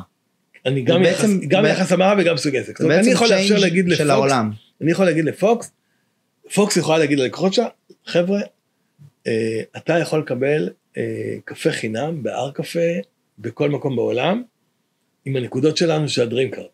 היא לא צריכה להתקשר לאר קפה, לא לכלום, כי זה כרטיס אשראי. אר קפה מכבד כרטיס אשראי רגיל, רק שמאחורי הקלעים, כשאני הולך לחברות האשראי למאסטרקארד וזה, יש בנק קטן של נייק, שבעצם שריין כסף מפוקס, והוא משלם את הכסף, והוא קובע את היחס המרה כמה שהוא רוצה וזה, אבל בעצם פוקס מאפשרת מימוש של הנקודות שלה, באיזה בית עסק שהיא רוצה, ואז אתה נותן ערך מטורף למועדון לקוחות. זה לא רק לקנות בפוקס הום או בללין, אתה יכול גם נקודות של תעופה, בכרטיסי קולנוע, באר קפה בעולם, או ב-you name it, איפה שאתה רוצה. אז זה בעצם החברה שזה, היא חברה שהיא בהרצה כרגע, קניתם אותה כבר? זו חברה שהקמנו אותה אצלנו. הקמתם אותה אצלכם? כן, זה מישהו בא, יזם שבא עם הרעיון הזה, אחד עם דודו, והוא הקים את כל הפלטפורמה. היה להם רעיון, רשמו 25 פטנטים, והם רצים הדבר הזה, וזו חברה, זו פעילות ישראלית, שהוקמה בארץ. נשמע? הדלקת, זה נשמע מאוד חכם. מטורף, יש פה דילמה, תמיד יגידו לך, רגע, אבל למה שאני רוצה לממש את הנקודות שלי מחוץ למועדון? אתה תרצה, למה? כי אתה רוצה לתת ערך למועדון שלך, מה שקורה היום, אתה הרבה פעמים תעשה שיתופי פעולה, כמו שמה שעשה כרגע, סופר פארם ופאז, שאמרו, אני יכול לקנות עכשיו עם נקודות, כן, נכון. בסופר פארם, רק שהממשק הזה עלה להם איזה $1,000,000, כן. לעשות את הממשק הדו-כיווני הזה. כן. ופה אין ממשק, זה עובד על הסכמות של כרטיסי אשראי, אני לא צריך לעשות שום ממשק, שום חברת לא, זה גם עוד ענף, כאילו זה עוד צ'אנל של מחירה בפני עצמו שיכול להיות עולם ומלואו. כן, כן. אתה יכול להגיד שאצלך זה אחד ובחוץ זה חצי. נכון. whatever. זה מאתגר, הדבר הזה עושה disruption. כן, בדיוק. לכל המולטיפס, פרקסטל, DTS, כל החברות האלה, ששילמו הרבה מאוד כסף לעשות ממשקים לכל החברות קופות, לתת את הטובות. עם הפלטפורמה הזאת אתה יכול לתת את זה מעליהם. עוד מעט כל אחד יהיה מועדון לקוחות בפני עצמו. כל איש. אתה כבר חבר מועדון בכמה עסקים. ברור. ויש לך פרופיל שונה בכל עסק. עכשיו בעסק שלי הוספנו עוד בנק. אצלי בחברה. אז צריך פתאום להסביר כרטיסי אשראי, עוד כרטיסי אשראי וכל מיני שטויות כאלה. אז התקשרו אליי, צריך לך כרטיס אשראי, זה איזה טקס כזה. אתה מכיר את השטות הזאת? אתה מגיע לך זה וזה, ויכול להיות זה, טוב, זה נחמד כזה, גורמים לך להרגיש שאוהבים אותך. ואומרים לי, תקשיב, איך היא אומרת לי, אני קלטתי אותך, קודם כל אני עושה לך פלייקארד. אמרתי לה, מה זה פלייקארד? היא אומרת לי, אומנם זה דיינרס, לא משתמשים בזה הרבה, אבל כך, זה טוב לך, זה לטיסות. אמרתי, טוב, מה עוד קלטת עליי? היא אמרה לי, אתה צריך גם אחד, משהו כזה, פלטינום. אמרתי לה, מה זה פלטינום? אני לא מכיר את זה, לא בשפה. אז היא אומרת לי, זה רגיל, זה של ויזה, לא משנה, קיצור. מן הון להון, קיבלתי היום 2 כרטיסי אשראי. וכאילו אני מוצא את עצמי, פתאום אתה יודע, יש לי בטלפון את הכרטיסי אשראי, לא, יש לי כרטיסי אשראי כאילו בארנק הזה. יש שם איזה... אתה צריך לקנות אבל בכל כרטיס הזה, לפחות כמה... שיהיה הגיוני. כן. לא, שיהיה פעיל. כן, ברור. כדי לקזז את דמי שימוש. את דמי שימוש, כן. לא, אבל זה קטע שאתה פתאום נהיה... מרובה כרטיסי אשראי. איזה יצור כזה שהוא... יש לכל אחד פרופיל, יש תעודת זהות בנקאית, ומתחילים לייצר לך, ואתה עכשיו כבר לא אביב, אתה סוג של ניצוד בעולם הקפיטליסטי. אתה סוג של ניצוד, ואתה מתורגת, ויודעים עליך הכל, ורוצים שנשמור, כן, ורוצים... אני כנוע, אני נותן להם, אני כאילו, אתה מתבשר. אני לא, שחררתי. אני אמרתי, יש בורא לעולם, תן לו לנהל את העניינים, כל זמן שאני מכניס את מה שאני מוציא, it's okay. כאילו... זה בסדר גמור. אני לא זה, רק ש... אני קנאי לתודעה שלי, אבל אני לא קנאי למה אוספים עליי. הבנתי את זה. אני כאילו, מה שנכנס למוח, מאוד מאוד שומר, בקנאות. מה שנכנס לאחרים למוח, ממני, כך כאילו. כן, אבל... אני לא איש של פרטיות כל כך. יש איזה, כמו שאתה רואה. יש גבול אבל, אני אתן לך דוגמה, היה איזה סרט מדע בדיוני, שהיה איזה אחד שמת, ואז הצילו אותו, לא שאלו אותו בכלל, והחזירו אותו לחיות, ואז אמרו לו, בגלל שלא היה לך ביטוח רפואי, תחשב $1,000,000. לא, היה לך ביטוח רפואי, אז אתה חי, אבל עם פרסומות כל הזמן. אז הוא הולך, הוא מתחיל ללכת, פתאום הוא רואה פרסומת, שעון וזה, עכשיו הוא לא רוצה לראות את הפרסומת, אבל תקוע מחר הזה. הלך להתאבד. לא זוכר את הסוף שעשה, אבל הוא לא... כאילו, למה החזרת לי לחיות? למה החלטת לי שאני עכשיו צריך לחיות עם פרסומות כל החיים שלי, איזו הולוגרמה שמופיעה לו באמצע וזה? שיאללה. אז אתה כן, אז התודעה שלך היא מאוד חשובה, אבל ברגע שיודעים לאסוף עליך דאטה בצורה מדויקת, עושים עליך מניפולציות בלי שאתה מודע לזה. וזה בעיה, זה בעיה. אתה אומר, לא, אני שולט על התודעה שלי, אי אפשר לעשות עליהם מניפולציות. לא, לא נכון. לא, עושים את זה בקלות. לא, אני אומר הפוך, אני אומר, אפשר, לא, לא, אתה אומר, אני נותן להם שיאספו עליי מה שהם רוצים. שיאספו עליי מה שהם רוצים. אבל ברגע שאתה אני בונה... מאוד מאוד מאוד מאוד קשה, עם מה אני קולט, עם מה אני מכניס, עם איך משפיעים עליי. אתה מבין מתכוון? אני מבין את זה, אתה אומר... אין לי טלוויזיה הבית, נגיד. אני לא רואה חדשות כל כך, לא תראה אותי בחיים מגולל בוויינט, אין סיכוי, אין כזה, אין אופציה, אין לי וויינט בטלפון, אין לי, נגיד כזה, או ללחוץ על פרסומות, היה לי תקופה שהייתי לוחץ באינסטגרם, על פרסומות, הייתי קונה דרך האינסטגרם, לא קונה יותר, אז יש לך אינסטגרם, כבר לא, זהו, הפסקתי עם אינסטגרם, פייסבוק אני עושה שבועיים כן, שבועיים לא, יש לי, באמת, כאילו אני צריך, כי אני חושב, יש לך 2 אופציות להיות בתוך המרוץ הזה. או מה שנקרא אוף גריד, כזה, להיות בן אדם שהוא כל הזמן אומר, מה הנקים האלה אוספים עליי, שולחים לי, אתה כאילו שונא את הקדמה ושונא את הטכנולוגיה, או שאתה מאוד מאוד קנאי לתודעה שלך, שאתה מאוד מאוד קנאי למה אתה, זאת אומרת, נותן להם, תן להם להתנהל, שיהיה ויזות ויהיה וויזמואים, ויהיה whatever. רוב האנשים, סליחה שאני אומר את זה, רוב האנשים מאוד בביטחון עצמי, שאומרים, אף אחד לא חזק, אני בן אדם חזק, אני יודע מי אני יודע מה אני, יש לי שורשים עמוקים, כן.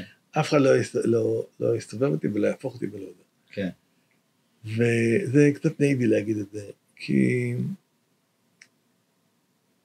אנחנו רואים מה קורה בעולם. זה כך שבכל העולם, כל העולם, החל מהברקסיט באנגליה, כן.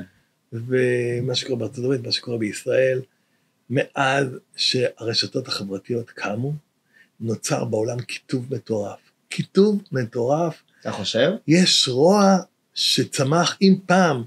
היה סוג של פילטר, שכל המידע הגיע רק מהמדיה של טלוויזיה ועיתונים וזה, פתאום היום כל בריון מקלדת יכול לכתוב איזה משהו שהוא נראה 100 מיליון אנשים, למרות שהוא בן אדם אחד באיזה זה, או אחת ששולחת קליה לבנט, פתאום היא נהיית מיינסטרים, והיא מייצגת 90% טרוריסטים בארץ.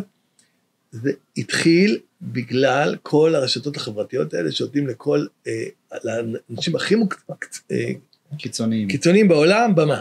הכי קיצוניים, אנחנו רואים את זה במיינמר. אני מכיר את הטענה ההפוכה שאומרת, טענה שאומר שדווקא עכשיו, יש לך חופש מידע לכל בן אדם. לא חופש מידע, שפעם לא היית יודע בכלל מה חושבים. זאת אומרת, הצורת ביטוי הסטנדרטית שהייתה לפני זה, האנשים היו מאוד מאוד קיצוניים, ולא ידעת בכלל, אפרופו נאצים, נגיד לצורך העניין, היה לך מדינה מאוד מאוד מפותחת ויפה ותרבותית, ושביל לצד ומגולחים, בפנים, אופל, ולא היה תהליך של בירור, אנשים לא היו מבוררים כבני אדם, ויש הרבה דיבורים על זה שדווקא רשתות חברתיות, הם ישר מקפיצות את הקיץ, זאת אומרת, באיזשהו מקום זה התוכנת ריגול הכי טובה שיש לסיסטם, אתה חייב להיות בתוך הגבולות, אם לא, אתה לא תהיה ברשתות החברתיות, לא ייתנו לך, יהיה לך, יעיפו אותך, יחסמו אותך, תראה מה קורה בטוויטר, תראה מה קורה ב-X. בסדר, למה אילון מאסק עשה את X ככה? כי כל שאר הרשתות החברתיות, הם הפכו להיות תחת הרגולציה של... לא, מי שעשה את הרגולציה, מי שעשה את הפילטר, זה הקולגות שלך. אני צריך בצורה יזומה להגיד שזה נסטי. נכון. וצריך עוד 17 או 20 או 300, כדי שבאמת יסירו לך את זה. או לא. אבל אם לא יעשו את זה, ולא כל אחד הוא... לוחץ, אז אתה לוקח הרבה זמן לראות את זה, עד שנאספים, ה-17 או 20 או 30, שמסירים את זה. בוא ניקח אותך כמה מאות שנה אחורה. הטענה של הפרוגרס, לצורך העניין, הטענה של הוורקים, של כל החבר'ה הפוסט-מודרניסטים האלה, לצורך העניין, זה בדיוק, מה זה הפוליטיקלי קורקט? זה ייצרו איזשהו תקן, שקוראים לו תקינות פוליטית, פוליטיקלי קורקט. אין אותו ברשתות החברתיות. יש אותו רק במיינסטרים, אין. ברור שיש אותו. סיינפלד אמר שאם היום היה פוליטיקלי קורקט, לא הייתה סדרת סיינפלד. לא הייתה מה? לא הייתה הסדרה. הוא לא היה מצליח להעביר את הסדרה הזאת, כי חצי מהבדיחות שם לא עוברות את ה-PC, את הפוליטיקלי קורקט. היום הוא לא יכול להציע את זה. לא, הוא לא יכול. זה מה שאמר. מה שקורה היום ברשתות החברתיות, מאחר ואני נמצא שם, ואתה רק פעם בשבועיים. עכשיו. אז אני אומר לך, זה מילים קשות על הרצח ועל אונס ועל זה של ישראלי לישראלי, יהודי ליהודי. לא תגיד זה. וזה שם, ואתה מחכה שמישהו יעשה משהו, אם בכלל. בוא ניקח אותך כמה מאות שנים אחורה. וזה סיפור שקראתי מאוד יפה על זה שפעם, היית בכפר שלך. נכון, אוקיי. לא היה עיתון, לא היה כלום. היה מדורת שבט, כולם דיברו ביניהם. מדי פעם היה מגיע רוכל, כן. מהכפר ליד, הוא סיפר לך על איזה אירוע בכפר ליד. נכון. זהו. היום, בתאומים, נכנסים מטוסים, כל העולם יודע בלייב. אתה לא מסוגל. כמו הרגנו בטעות 30 זה, כל העולם יודע. כן, אבל אני אומר, עזוב מה אנחנו יודעים פה זה בחצר שלנו, אבל בסוריה, ביפן, בטיואן, נהרגים אנשים ברעידת אדמה, בתהיטי, בצונאמי, 250,000 בני אדם מתו באבחה. בכביש, כן. אתה עכשיו יושב בתל אביב, ואתה מזועזע מזה. עכשיו אנחנו נהיינו כהי חודשים, אנחנו לא מסוגלים להתמודד עם כל האירועים האלה. אתה לא מסוגל לזה שכל יום נהרגים אנשים במקום בעולם.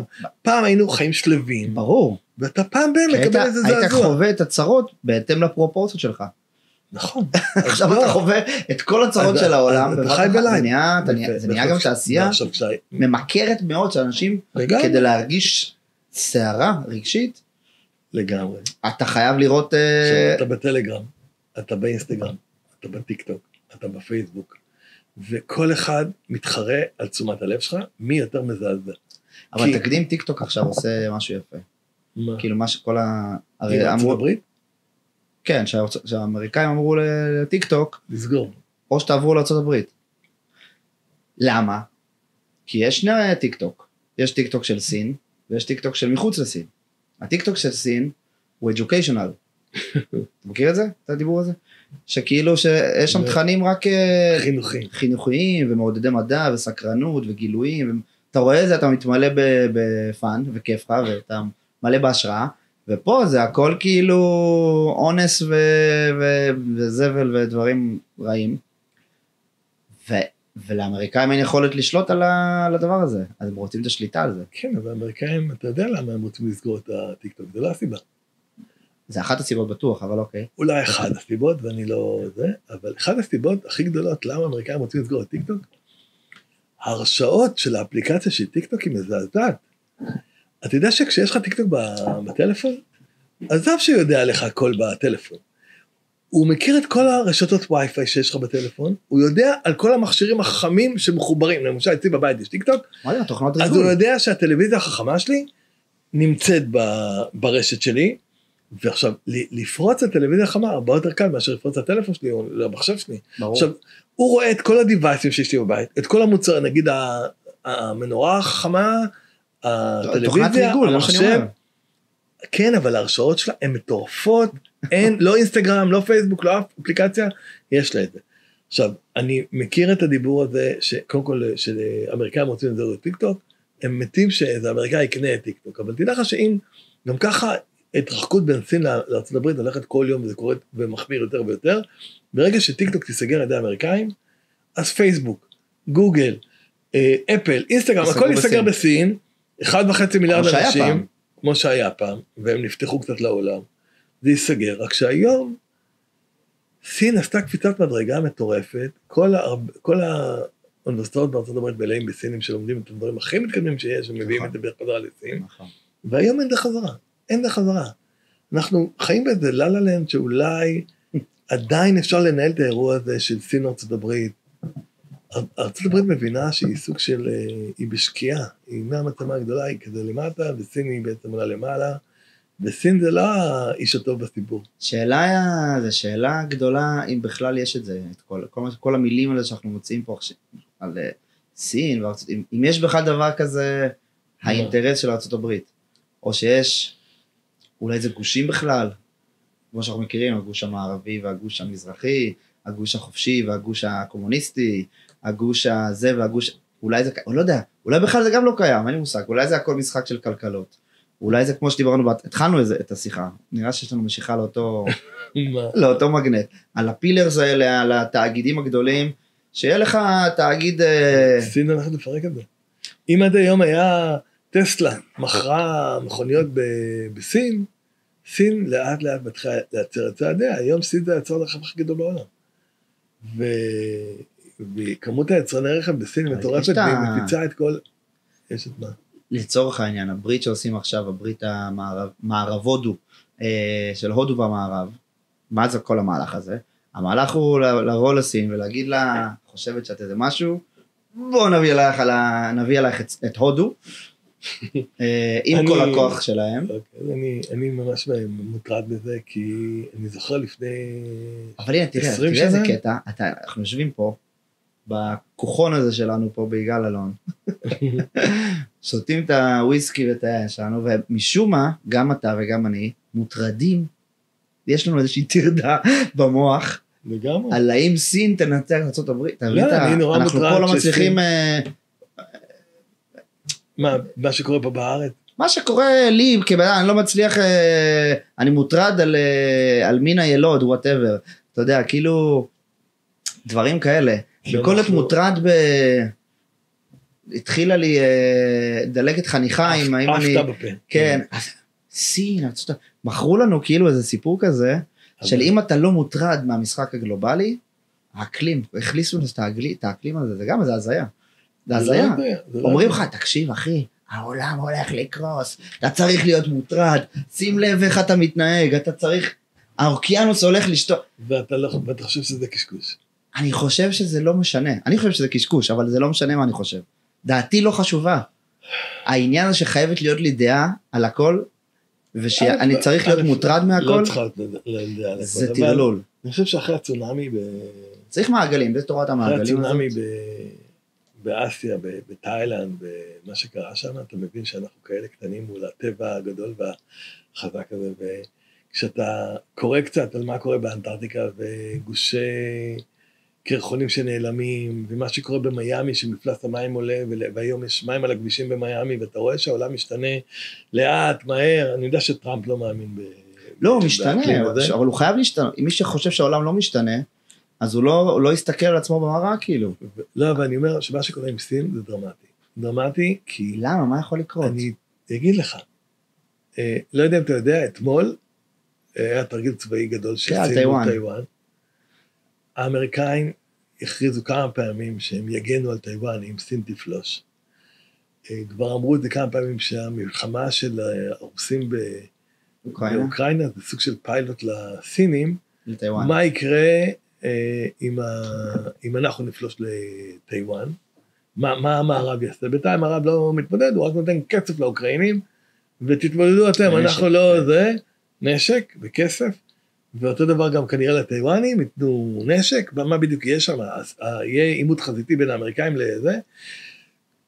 ברור לנו שאם חס וחלילה יהיה עימות ישיר, רוסיה ארצות הברית, רוסיה סין, סין ארצות הברית, מלחמת עולם שלישית, איך אמר איינשטיין, הוא לא יודע איך תהיה מלחמת העולם השלישית, מקלות ואבנים, וזה די מטריד, כי אתה יודע, לפעמים אומרים, הדרך לגיהנום רצופה בכוונות טובות. רגע, שנייה, יש לי שאלה, יש כאילו, בתוך הדבר הזה, אפשר לצרוך איזה כמו תרדה אמיתית, כמו באמת, כואב לי, מציג בגוף, לא לבין, אתה יודע, זה דיבור מאוד מאוד מאוד מאוד, מה לך, כאילו, איך, אני לא מצליח להבין. אביב, יש הרבה אנשים זה לא מעניין אותם בכלל. לא. זה שאנחנו מדברים על זה, וזה מעניין אותך ואותי, כן. זה לא קשור גם לפודקאסט ריטר, לא, נכון, אבל... זה כן קשור, כי זה... זה קשור כי אני מייבא מכשירים מסין, ונורא מטריד אותי שזה... השבבים מטיוואן. כן, אז אני עכשיו הבאתי את הקיוסקים מקוריאה, מדרום קוריאה. כי הקיוסקים זה מה שאנחנו הולכים להפיץ את זה בכל העולם, ואני לא רוצה... להיות מוטה. כן. אז, אבל סין זה פאקינג מעצמה, היא מוכרת 90% מהדברים, אני אומר לך, היא גנבה את כל העבודות בעולם. כל הייצור של הטקסטיל וזה, היום לאט לאט זה עובר בגלדש, הודו וזה, אבל עשורים שלמים שהיא נהייתה כל כך עשירה, היא גנבה מאירופה את כל העבודה, המכוניות וזה, ואנחנו רואים את זה לאט לאט כמעט כל סקטור, כל הבטריות בעולם, שמה, מיוצרים שמה. כן. אז הסינים, יהיה קשה היום לסגור את סין. מי חושב את זה? האמריקאים עכשיו הטילו מכסים, ועכשיו הסינים רוצים להטיל מכסים. כל הזמן יש את ה... אבל זה בסדר, זה לא... הרי אי אפשר לסגור את סין, אי אפשר לסגור את ארצות הברית. אי אפשר, זה שני עובדות קיימות בשטח, שזה מעורבב אחד בתוך השני. הסינים בטוחים שהם הולכים לייצר מערכת הפעלה חדשה. לעולם? להם, הם רוצים להיות closed loop. מערכת הפעלה חדשה של טלפונים, בגלל וואבי מה שקרה, מערכת הפעלה חדשה של מחשבים, לא רוצים לעבוד עם מייקרוסופט, לאט לאט, ההיסטוריה חוזרת לעצמה כל הזמן. נכון. לאט לאט הם מתכנסים לעצמם שוב פעם, מה יהיה? הרי סין נפתחה בעבר לעולם ונסגרה. נכון. עכשיו היא נפתחה עוד פעם, היא נהייתה מעצמה, והיא תיסגר עוד פעם. אתה חושב? עם האמריקאים, זה לא אותו דבר כמו פעם. יש היום מדינות שמשועבדות לסין, כמו מלזיה, שהשקיעו שם המון המון כסף בין נמלים ובין תשתיות וזה, שהן חייבות להם את הקיום שלהם. ואתה לא חושב שסין משועבדת לארצות הברית? סין מושקעת בארצות הברית. חצי בנטן שייכת לסינים. אני יודע. הם קנו שם מלא נדל"ן. ורוב החוב של ארצות הברית זה לסין.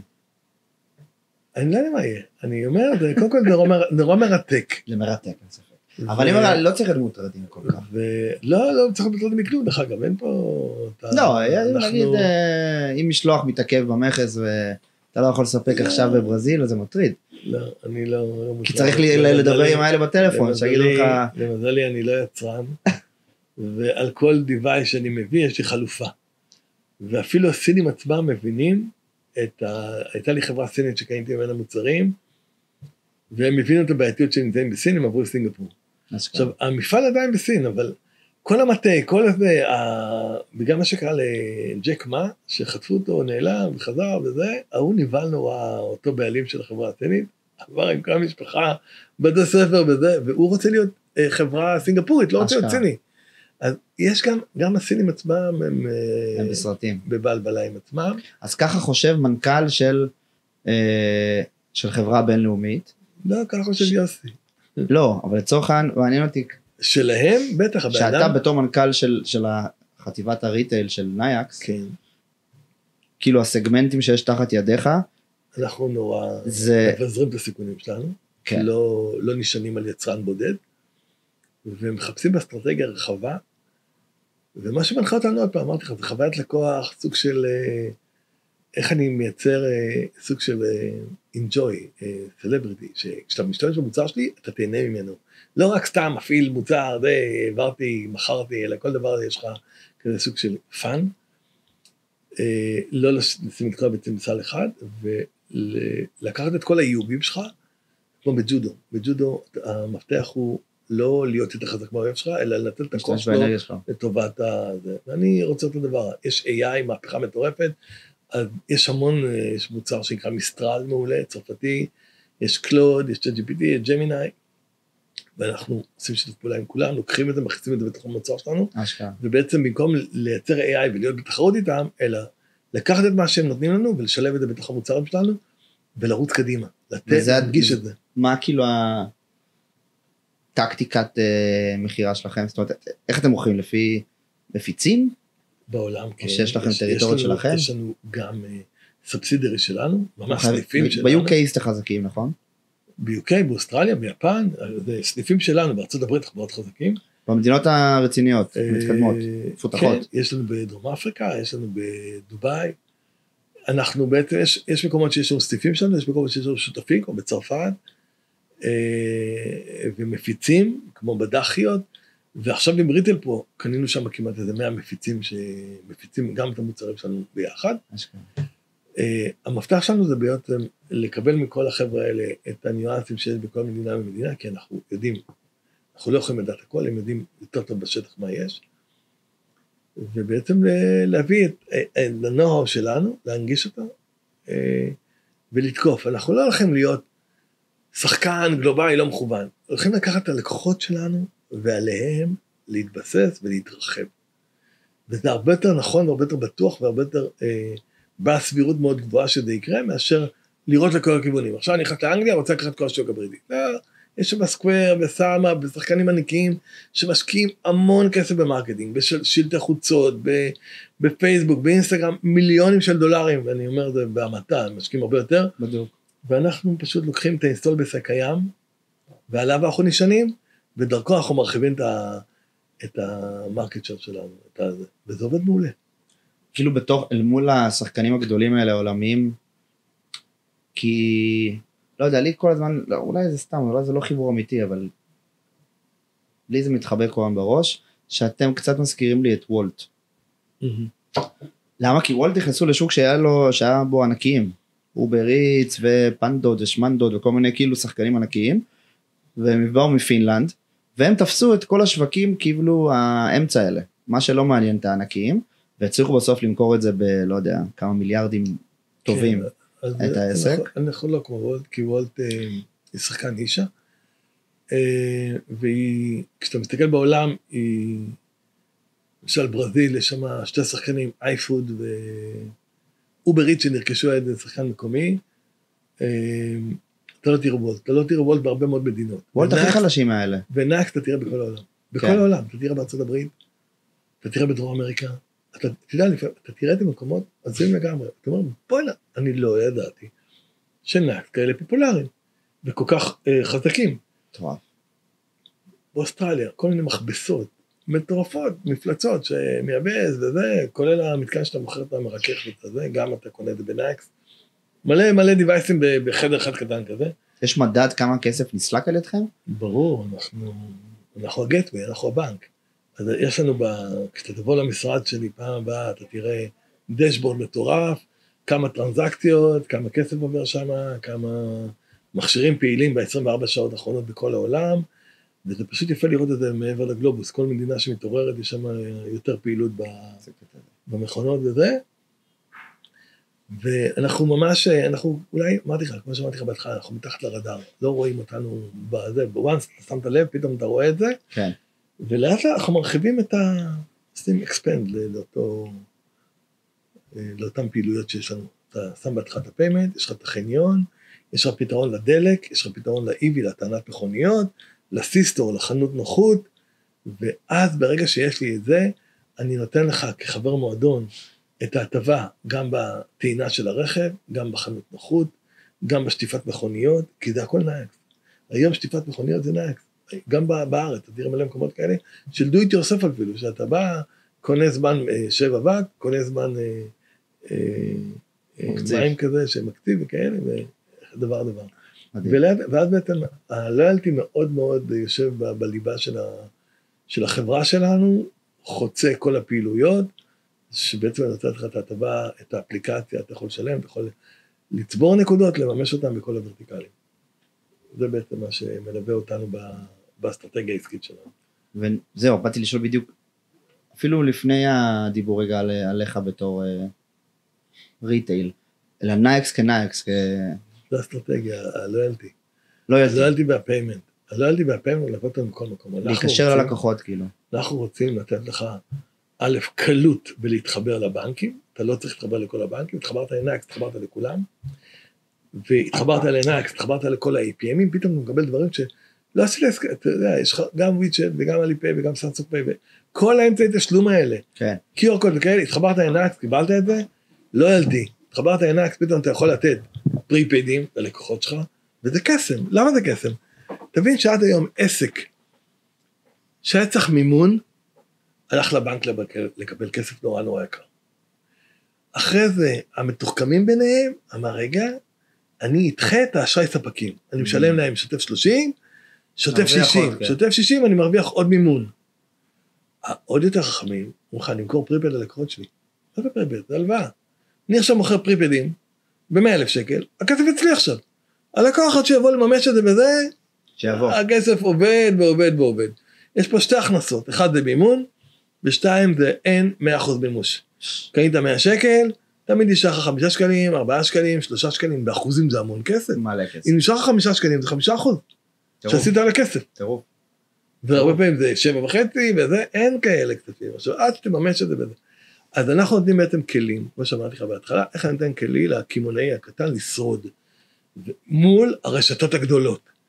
אתה יכול בהרבה פחות כוח אדם, הרי עסק קטן ועסק גדול צריך גם כן, שתיהם צריכים לנהל מועדון לקוחות, מבצעים, משלוחים, כולם עושים את הכל, רק ששם יש מטה של איזה 100 איש, ופה אתה, one man show, אתה עושה גם את זה וגם את זה וגם את זה. אם אני אעזור לו לפשט את התהליכים האלה, לעשות לו מרקטינג אוטומיישן, שבעצם הוא עושה קמפיינים באופן אוטומטי לפי רולים שאני קובע לו, חסכתי לו המון המון המון משאבים שהוא בדרך כלל צריך לזה, והמשאב הכי יקר זה הזמן שלו. הוא צריך להתרכז ולקדם את העסק לו. וכמה שדברים שאני יכול להוריד ממנו, אני מבחינתי זה הצלחה בשבילי, ואני נותן יתרון ללקוח שלי על פני המתחרים, ניצחתי. איך אתה רואה איך ישראל נתפסת במגרש העולמי, בתוך השוק הזה שנקרא ריטל טק, טכנולוגיות לטק? ישראל מדהימה, היא early adapter, היא מאמצת נורא מהר טכנולוגיה. אנחנו מעצמה כאילו? לא, קודם כל יש פה פלח, יש פה סוג אוכלוסייה מסוים שהוא טכנולוגי. אתה מביא חדשנות, הזמן הבא בשולחן, ישראל ראשונה לאמץ את זה. אנחנו מדינה מאוד טכנולוגית, מאוד מקבלת חידושים, אוהבים חדשנות. יש מקומות מאוד מסורתיים. אתה יודע, בגרמניה, עד היום כמעט רוב הכסף זה מזומן. מעט מאוד כרטיסי אשראי. היום זה מתחיל להיות, ומחצים את זה יותר, אבל אירופה הקלאסית היא מיושנת. היום אנגליה כמובן היא קשלס, הרבה מקומות לא מקבלים בכלל מזומן וכאלה, אבל אתה רואה שמאמצים טכנולוגיות במדינה עם תרבות של מאות שנים ואלפי שנים, והם לאט לאט מאמצים את זה, קשה להם. לא, קשה להם. הם בנויים אחרת. אוהבים את זה בקצב שלהם. הם לא, זה עדיין את המזומן, בזה, לספור את הכסף, לראות, לנהל את זה בזה. וברמת העניין של... והדבר השני אצלנו, בגלל שזה שוק לא גדול, אתה לא יכול פה, אתה לא יכול... א', אנחנו מאוד חדשני, זה מצחיק, שאני עושה סוג של מרקט פלייס אצלי, שאני מביא חברות טכנולוגיה ישראליות, טכנולוגיה בכלל, ורוצה להפיץ אותה לכל העולם דרך הפלטפורמה שלנו. כן. ורוב החברות זה ישראליות. כן, אבל שאני בגלל זה אני שואל. רוב החברות. יש את נועם מלניק, שהוא התחבר לאיזו חברה של תגים חכמים, שאתה בא, רוצה לדעת פרטים על הבגד, אמרתי, בוא כנס, זה חבר אותך למינש באנגליה, תתחיל לעבוד איתו, תראה. יש את באפר האלה של ניהול מלאי, אני אומר לו, בוא, אני אכנס לך אליי, ונתחיל להראות לכל העולם, והם אוהבים את זה. המפיצים בעולם אוהבים את הדברים החדשים האלה, כי מבחינתו, הלקוח קיים אצלו. סטלה מקארטני, לקוחה שלנו, יש לה 150 חנויות בעולם, הם מוכרים טייצים כאלה, שזה כמו הלויוגה וזה, רק זה פרימיום. כמה הוא מרוויח? הוא מרוויח כסף נתון? בוא תרוויח ממנה עוד. תביא לה את באפר, תביא לה את התגים האלה, תביא לה... לקוח שבוי, קיים את זה, רק תביא לה מוצרים, תהיה הרוכל הזה עם המעיל הזה, עם כל הפתרונות למכור לו, תעשה את זה. וזה הווייב כאילו? זה הווייב, זה הכוונה. בישראל שפעם, זה סוג של ארגז חול. אנחנו בודקים פה, הצלחות, מוצאים את זה לעולם. בודקים, מוצאים לעולם. סוג של זה בטה טסטינג, ואמרתי לך, יש פה איזו אנרגיה חיובית של איך אנחנו בעצם מנפים את היצירתיות שיש פה בביצה הקטנה שלנו, ומתפוצצים. כי יש לנו משהו להגיד. יש לנו משהו להגיד, וגם בעולמיה, כשאנחנו עושים פה, כשאתה עושה את הכנסים האלה, המדהימים האלה, החיבור הזה, בין אנשים, זה כיף לראות את זה. יש פה המון שכל, או תובנה משותפת, זה כאילו סוג של יצור כזה, עם הרבה מאוד שכל שמקובר ביניהם. קח את אורלי שהייתה בסטור AI, עם הסטארט-אפ שעושה היום, וקובי שהיה פה, כל אחד מביא את ה... אנשים רציניים, יש הרבה אנשים כאילו באמת שנכנסים ומתמסרים, ומביאים איזה... שמחדשים, אנשים שלא מקבלים את המציאות, כמו שהם קיבלו אותה. שמשפיעים, שכאילו... קושי, זה סטארט-אפ.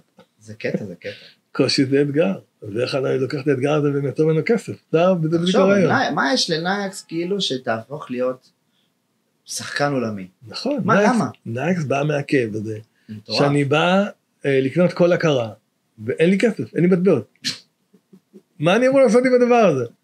היינו באוסטרליה, עכשיו באוסטרליה, זה שוק מדהים, למה? כי יש שם מלא חקלאים שעובדים כמו פעם. כן. יש להם ג'ארה, כן. הוא מוכר תבניות ביצים באיזה צריף עץ כזה, כן. בשום מקום, האנשים היו באים, לוקחים תבנית ביצים, שמים $5 והולכים. זה שנים, אין את זה, בארץ זה לא יכול לעבוד, וישר לוקחים את כל החבילות והולכים. כן. ויום אחד העסק הזה התחיל לראות שהפדיון שלו הולך ויורד. למה? כי אין מזומן. אז שמנו לו נובה מרקט, שזה קופה כזאת עם אשראי, עם תבנית קטנה, בינונית, גדולה. זהו. עלה הפדיון בחזרה, לא רק זה, הכפיל את עצמו. למה? הוא לוקח תבנית ומשלם. וזהו. בגלל שיש שם אמון, אין מזומן, אתה לא לוקח את הביצים. לא לוקח. יש פתאום אפשרות לשלם באשראי, אתה לוקח. ויותר. כי יותר אנשים שמגיעים ואין להם מזומן וזה. בכלל, אם אתה שם שם בשלט, נייקס, מקבלים אשראי, פה בצריף עץ הזה, אז זה קטע זה מביא עוד טראפיק שלא היה במקור. תשמע, זה מאוד מעניין. אני חושב ששווה לנייקס להרים איזה ערוץ יוטיוב של כל הסיפורים של משתמשי נייקס מסביב לעולם. כאילו כזה, בקטע של התרבות, אני חייב להראות לך, יש נייקס קומיוניטי, יש כזה דבר? כן. יש פייסבוק כזה שלהם, שמפיצים מדברים אחד עם השני. יש לי תקלה כזאת במכשיר הזה, מה עושים? ואז השני אומר לו, תקשיב, בלי התמיכה שלה, השני אומר, אתה צריך לעשות את זה וזה, וזה פתור לבעיה. הכל מדבר אחד עם השני, והכל פתוח, ואחד נותן טיפ לשני, ואז אחד אומר, יש לי מכונה כזאת שהבאתי אותה מסין, איך אני מחבר אותה לנייקס? ואז הוא מסביר לו, אתה צריך את הקונקטור הזה, אתה צריך את הכבל הזה וזה. היסטרי. אז זה נולד מהשטח, ותדע לך שכל לקוח של נייקס הוא יזם קטן, כי הוא בעצם לקח את המכונה, כן. לא משנה למה היא, והוא בעצם שם אותה בשביל מקום, מקבל את הכסף, והוא מנהל את האירוע הזה. מדהים. ויש יצרנים, יש באוסטרליה עוד בחור שראה את המגרשי טניס, הוא רואה שבערב זה סגור לו, יש חושך, אין אור. הוא שם כזה נייקס, אנשים באים, משלמים, שעה וחצי אור. תקשיב, זה הכל, אף אחד לא בנקס, בסיפורי הצלחה, או למה אתה יכול להשתמש בקופסה הזאת, אף אחד לא אמר מגרשי טניס. ברור. בא בן אדם, יש לו קופסה, יודע איך היא מתחברת, לאן לחבר אותה? מגרש טניס, מכונת כביסה, מכונת צילום, מצלמה בקניון שכולם נכנסים ומצלמים, אתה מכיר את התמונות הרומנטיות האלה וזה? כל דבר, הם פשוט מוצאים לעצמם. הם יצירתיים הרבה יותר מאיתנו, אנחנו רק נותנים פלטפורמה. קשה להיכנס לגרוסריז, בעולמות האלה. צריך לקבל החלטה, גרוסרי זה DNA שונה לגמרי. נכון, זה משהו אחר, זה כאילו הקמעונאות הכי קשה. לא, אתה יודע, זה לא... כל אחד יבוא מהזה, זה שונה. מה זה שונה? אני אתן לך דוגמה. אם באופנה, יש תמיד דיאלוג עם הקופאית, הוא יגיע ל$300, תציע לו טישרט בחינם. כן. ואני רוצה שהיא תעשה לו אפסט. אני רוצה את הקופה, אל תתקדמי עד שאת לא מוודאה שהצעת לו את זה. בגרוסרי, הפלואו אחר לגמרי. יש את האנטנדד, שגם מזה מתחילים לרדת, כי פתאום ראו שיש המון ליק, המון גנבות. אז בטארגט מה שעשו, צמצמו את הבסקט באנטנדד, אתה רוצה בסקט גדול, אתה תחזור בחזרה לקופות הקלאסיות של פעם, עד 10 מוצרים אתה יכול שמה, ובגרוסרי, בקופות הוותיקות, התחלה, אין דיאלוג בין הקופה לקופאית. היא מעבירה חשבון. בפעם אחת שיקפוץ למבצע, היא לא רואה את זה, היא ממשיכה להעביר, אחרי זה היא לא זוכרת מתי זה קפץ והיא לא זה, מחזירה את הכל עד הפעם האחרונה, ולכן צריך להיות מאוד מאוד מהיר.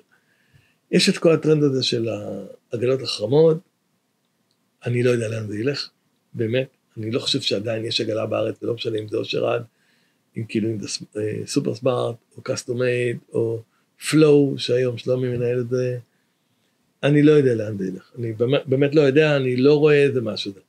אז הפתרון כרגע של כל יצרני הקופות בגרוסרי, זה קו קופות ארוך, משקלי מעדניות, מלא קופות גם שמה, זה סייט מרובה טכנולוגיה, המון זה, והכל צריך לדבר עם עצמו, ומאות ואלפי מבצעים, בעיקר מבצעי מחיר, לא, אין הרבה מבצעים מורכבים כמו באופנה, או מבצע מדרגות, 40, 30, 20, אין את כל הדברים, יש שם מבצע מחיר, שמשתנה כל היום, שזה הכל בהתאם לתחרות המקומית שלך, זה לא רשתי, אתה תראה סניף בכפר סבא, יש לו מחירים אחרים לגמרי, מאשר בנס ציונה או בנתיבות, כל אחד זה, ובאופנה הניהול הוא רשתי, הוא ניהול של מדינה, כלומר, או של אזור, מחירים, חוץ מהאוטלט, זה שונה. לא, סרט אחר לגמרי, זה לא... עכשיו להגיד לך, מה יותר מורכב? פה יש את המורכבות שלו, פה יש את המורכבות שלו. צריך להחליט ללכת לגרוסרי, וכרגע זה לא מספיק... לא בטוח שיכול להיות שאפשר להחליט כרגע... לא מספיק, וגם כל הגרוסרי נמצא כרגע בסוג של טרנזישן, לא ברור לאן הוא הולך. אנחנו כרגע באיזה סוג של מפח נפש, שכל הטכנולוגיות שהשקיעו בהם מיליונים, או מיליארדים, התבדו, אנחנו רואים מה קורה עם טראקס, אני לא יודע מה קורה עם טריגו, אנחנו יודעים מה קרה עם אמזון גו. לא, ראו שבמציאות זה קשה. זה נורא, אני חושב שהמהפכה הקרובה, זה כל אנחנו רואים עכשיו טרנד חדש של רובוטים יומונידיים, אילון מאסק מוציא, בארץ יש שם לנו שעשוע מוציא אחד כזה. כן, אבל לדעתי זה לא יגיע לעולם שלנו, של הגרוסריז. לדעתי, אבל מי אני בכלל? לא יודע, גם אני לא יודע. אני יודע שאם יצליחו לעשות רובוט שזז כמונו מהר ועובד 24/7, בלי סיבוס, בלי טנביס, בלי כלום, רק תתאים את עצמך ותעבוד, ותלקט. אני לא חושב, דרך אגב, אני חולק עליך בדבר אחד, אני יודע שאתה איש אמונה וזה. אני חושב שבסוף אין שום דבר שאנחנו יודעים לעשות, שזה סוג של סיליקון לא יוכל לעשות את זה. שום דבר, אתה אומר? זה דיון פילוסופי, לא לפודקאסט הזה, לא לפודקאסט הזה, אבל זה מה שאתה יודע, מגיל 0 אני קורא מדע בדיוני. מגיל 0. זה אחד הדברים שאני הכי אוהב לראות ולקרוא, קראתי את אסימוב, קראתי, באמת. בסוף אנחנו מכונה, שוכללת, מדהימה, וזה נכון שבורא עולם, כאילו, יש לנו איזה טאץ' כזה, אבל אני חושב אתה יודע, אומרים, אלוהים ברא אותנו בצלמו. אנחנו בונים את הרובוטים בצלמנו. נכון. אם תראה מה שהרמב"ם כתב, הרי הוא אומר באיפשהו מקום אנחנו אלוהים. כאילו, בכל אחד מאיתנו יש איזה אלוהים. חד משמעית, זה... אז אם האלוהים ברא אותנו, ואנחנו בורים עכשיו את הדבר הזה, אז גם ברובוטים האלה יש את אלוהים, כי אנחנו אלוהים, אנחנו בורים אותו. אנחנו לא בורים אותו, זה ההבדל. ההבדל בין בריאה, אומרים יפה בקבלה, יש עולם, יש 4 עולמות, יש 5 עולמות, לא משנה, אבל העולם התחתון ביותר זה נקרא עולם עשייה, שאתה עובד כבר עם מה שכבר נעשה, העולם מעליו זה עולם יצירה, שאתה מצמצם דברים לכדי המצאות חדשות, עולם מעליו זה עולם בריאה, עולם בריאה זה מה שהקדוש ברוך הוא עשה כאילו, שזה באמת להביא משהו שלא היה עד היום, ולייצר אותו מאפס, כאילו כביכול, יעני יש מאין. אבל כל היש מיש, שזה מה שאנחנו עושים, אנחנו לוקחים רובוט, שמים לו חיישן. אנחנו לא עושים רובוט, אנחנו בונים רובוט. בונים רובוט. לא היה רובוט. לא, יש מתכת. מעולם לא היה רובוט. לא, היה ברזל. לא היה רובוט.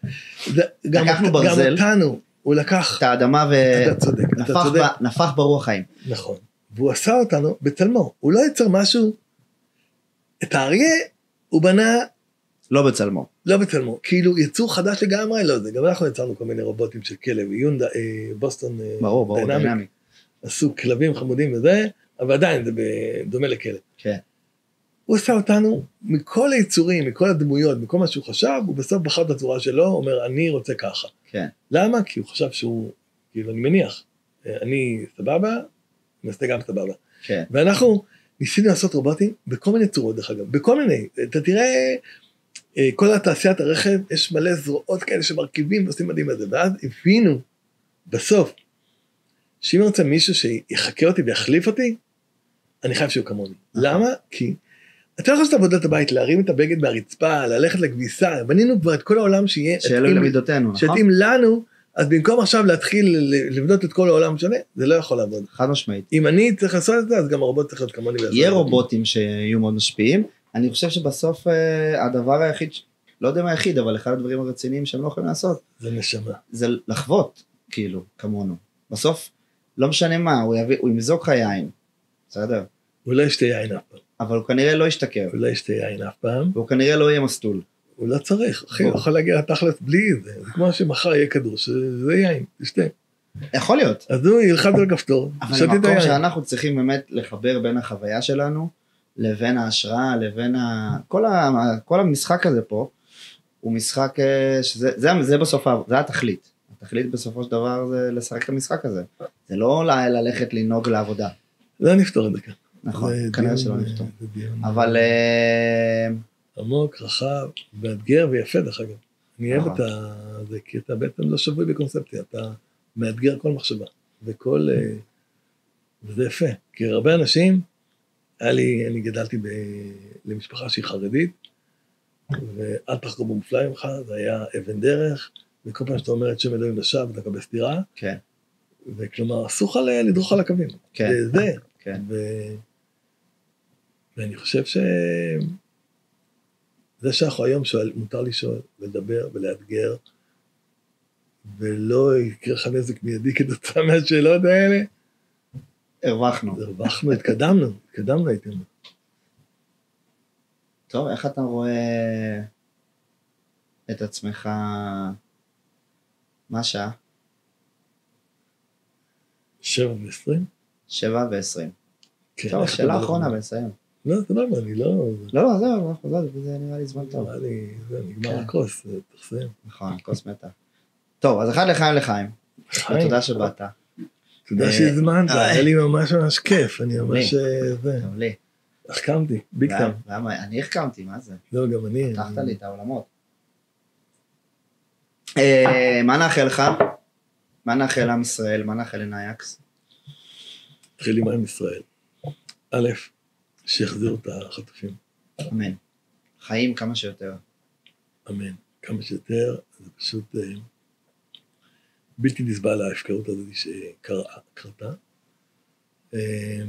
שנצא מהדבר הזה מחוזקים כמה שניתן, שאנחנו נהיה מלוכדים ומאוחדים. אמן. מה אני מאחל לנקס, תגדל, תשגשג, תצליח, ושהריטל יהיה בכל העולם. זה בשבילי, אגב, כמו שאמרת, אני נהנה לראות ממש חומר מפוזר בעולם, ולראות את הקופסה הצהובה הזאת בזימבבואה, וזה וואו, אני רוצה לראות את הריטל. אני כל פעם שאני מגיע פה בארץ ורואה ריטל במקום שאני לא ידעתי שהוא קנה, וזה, זה גאווה עצומה בשבילי. ולראות את זה בעולם, אני ראיתי את זה באנגליה,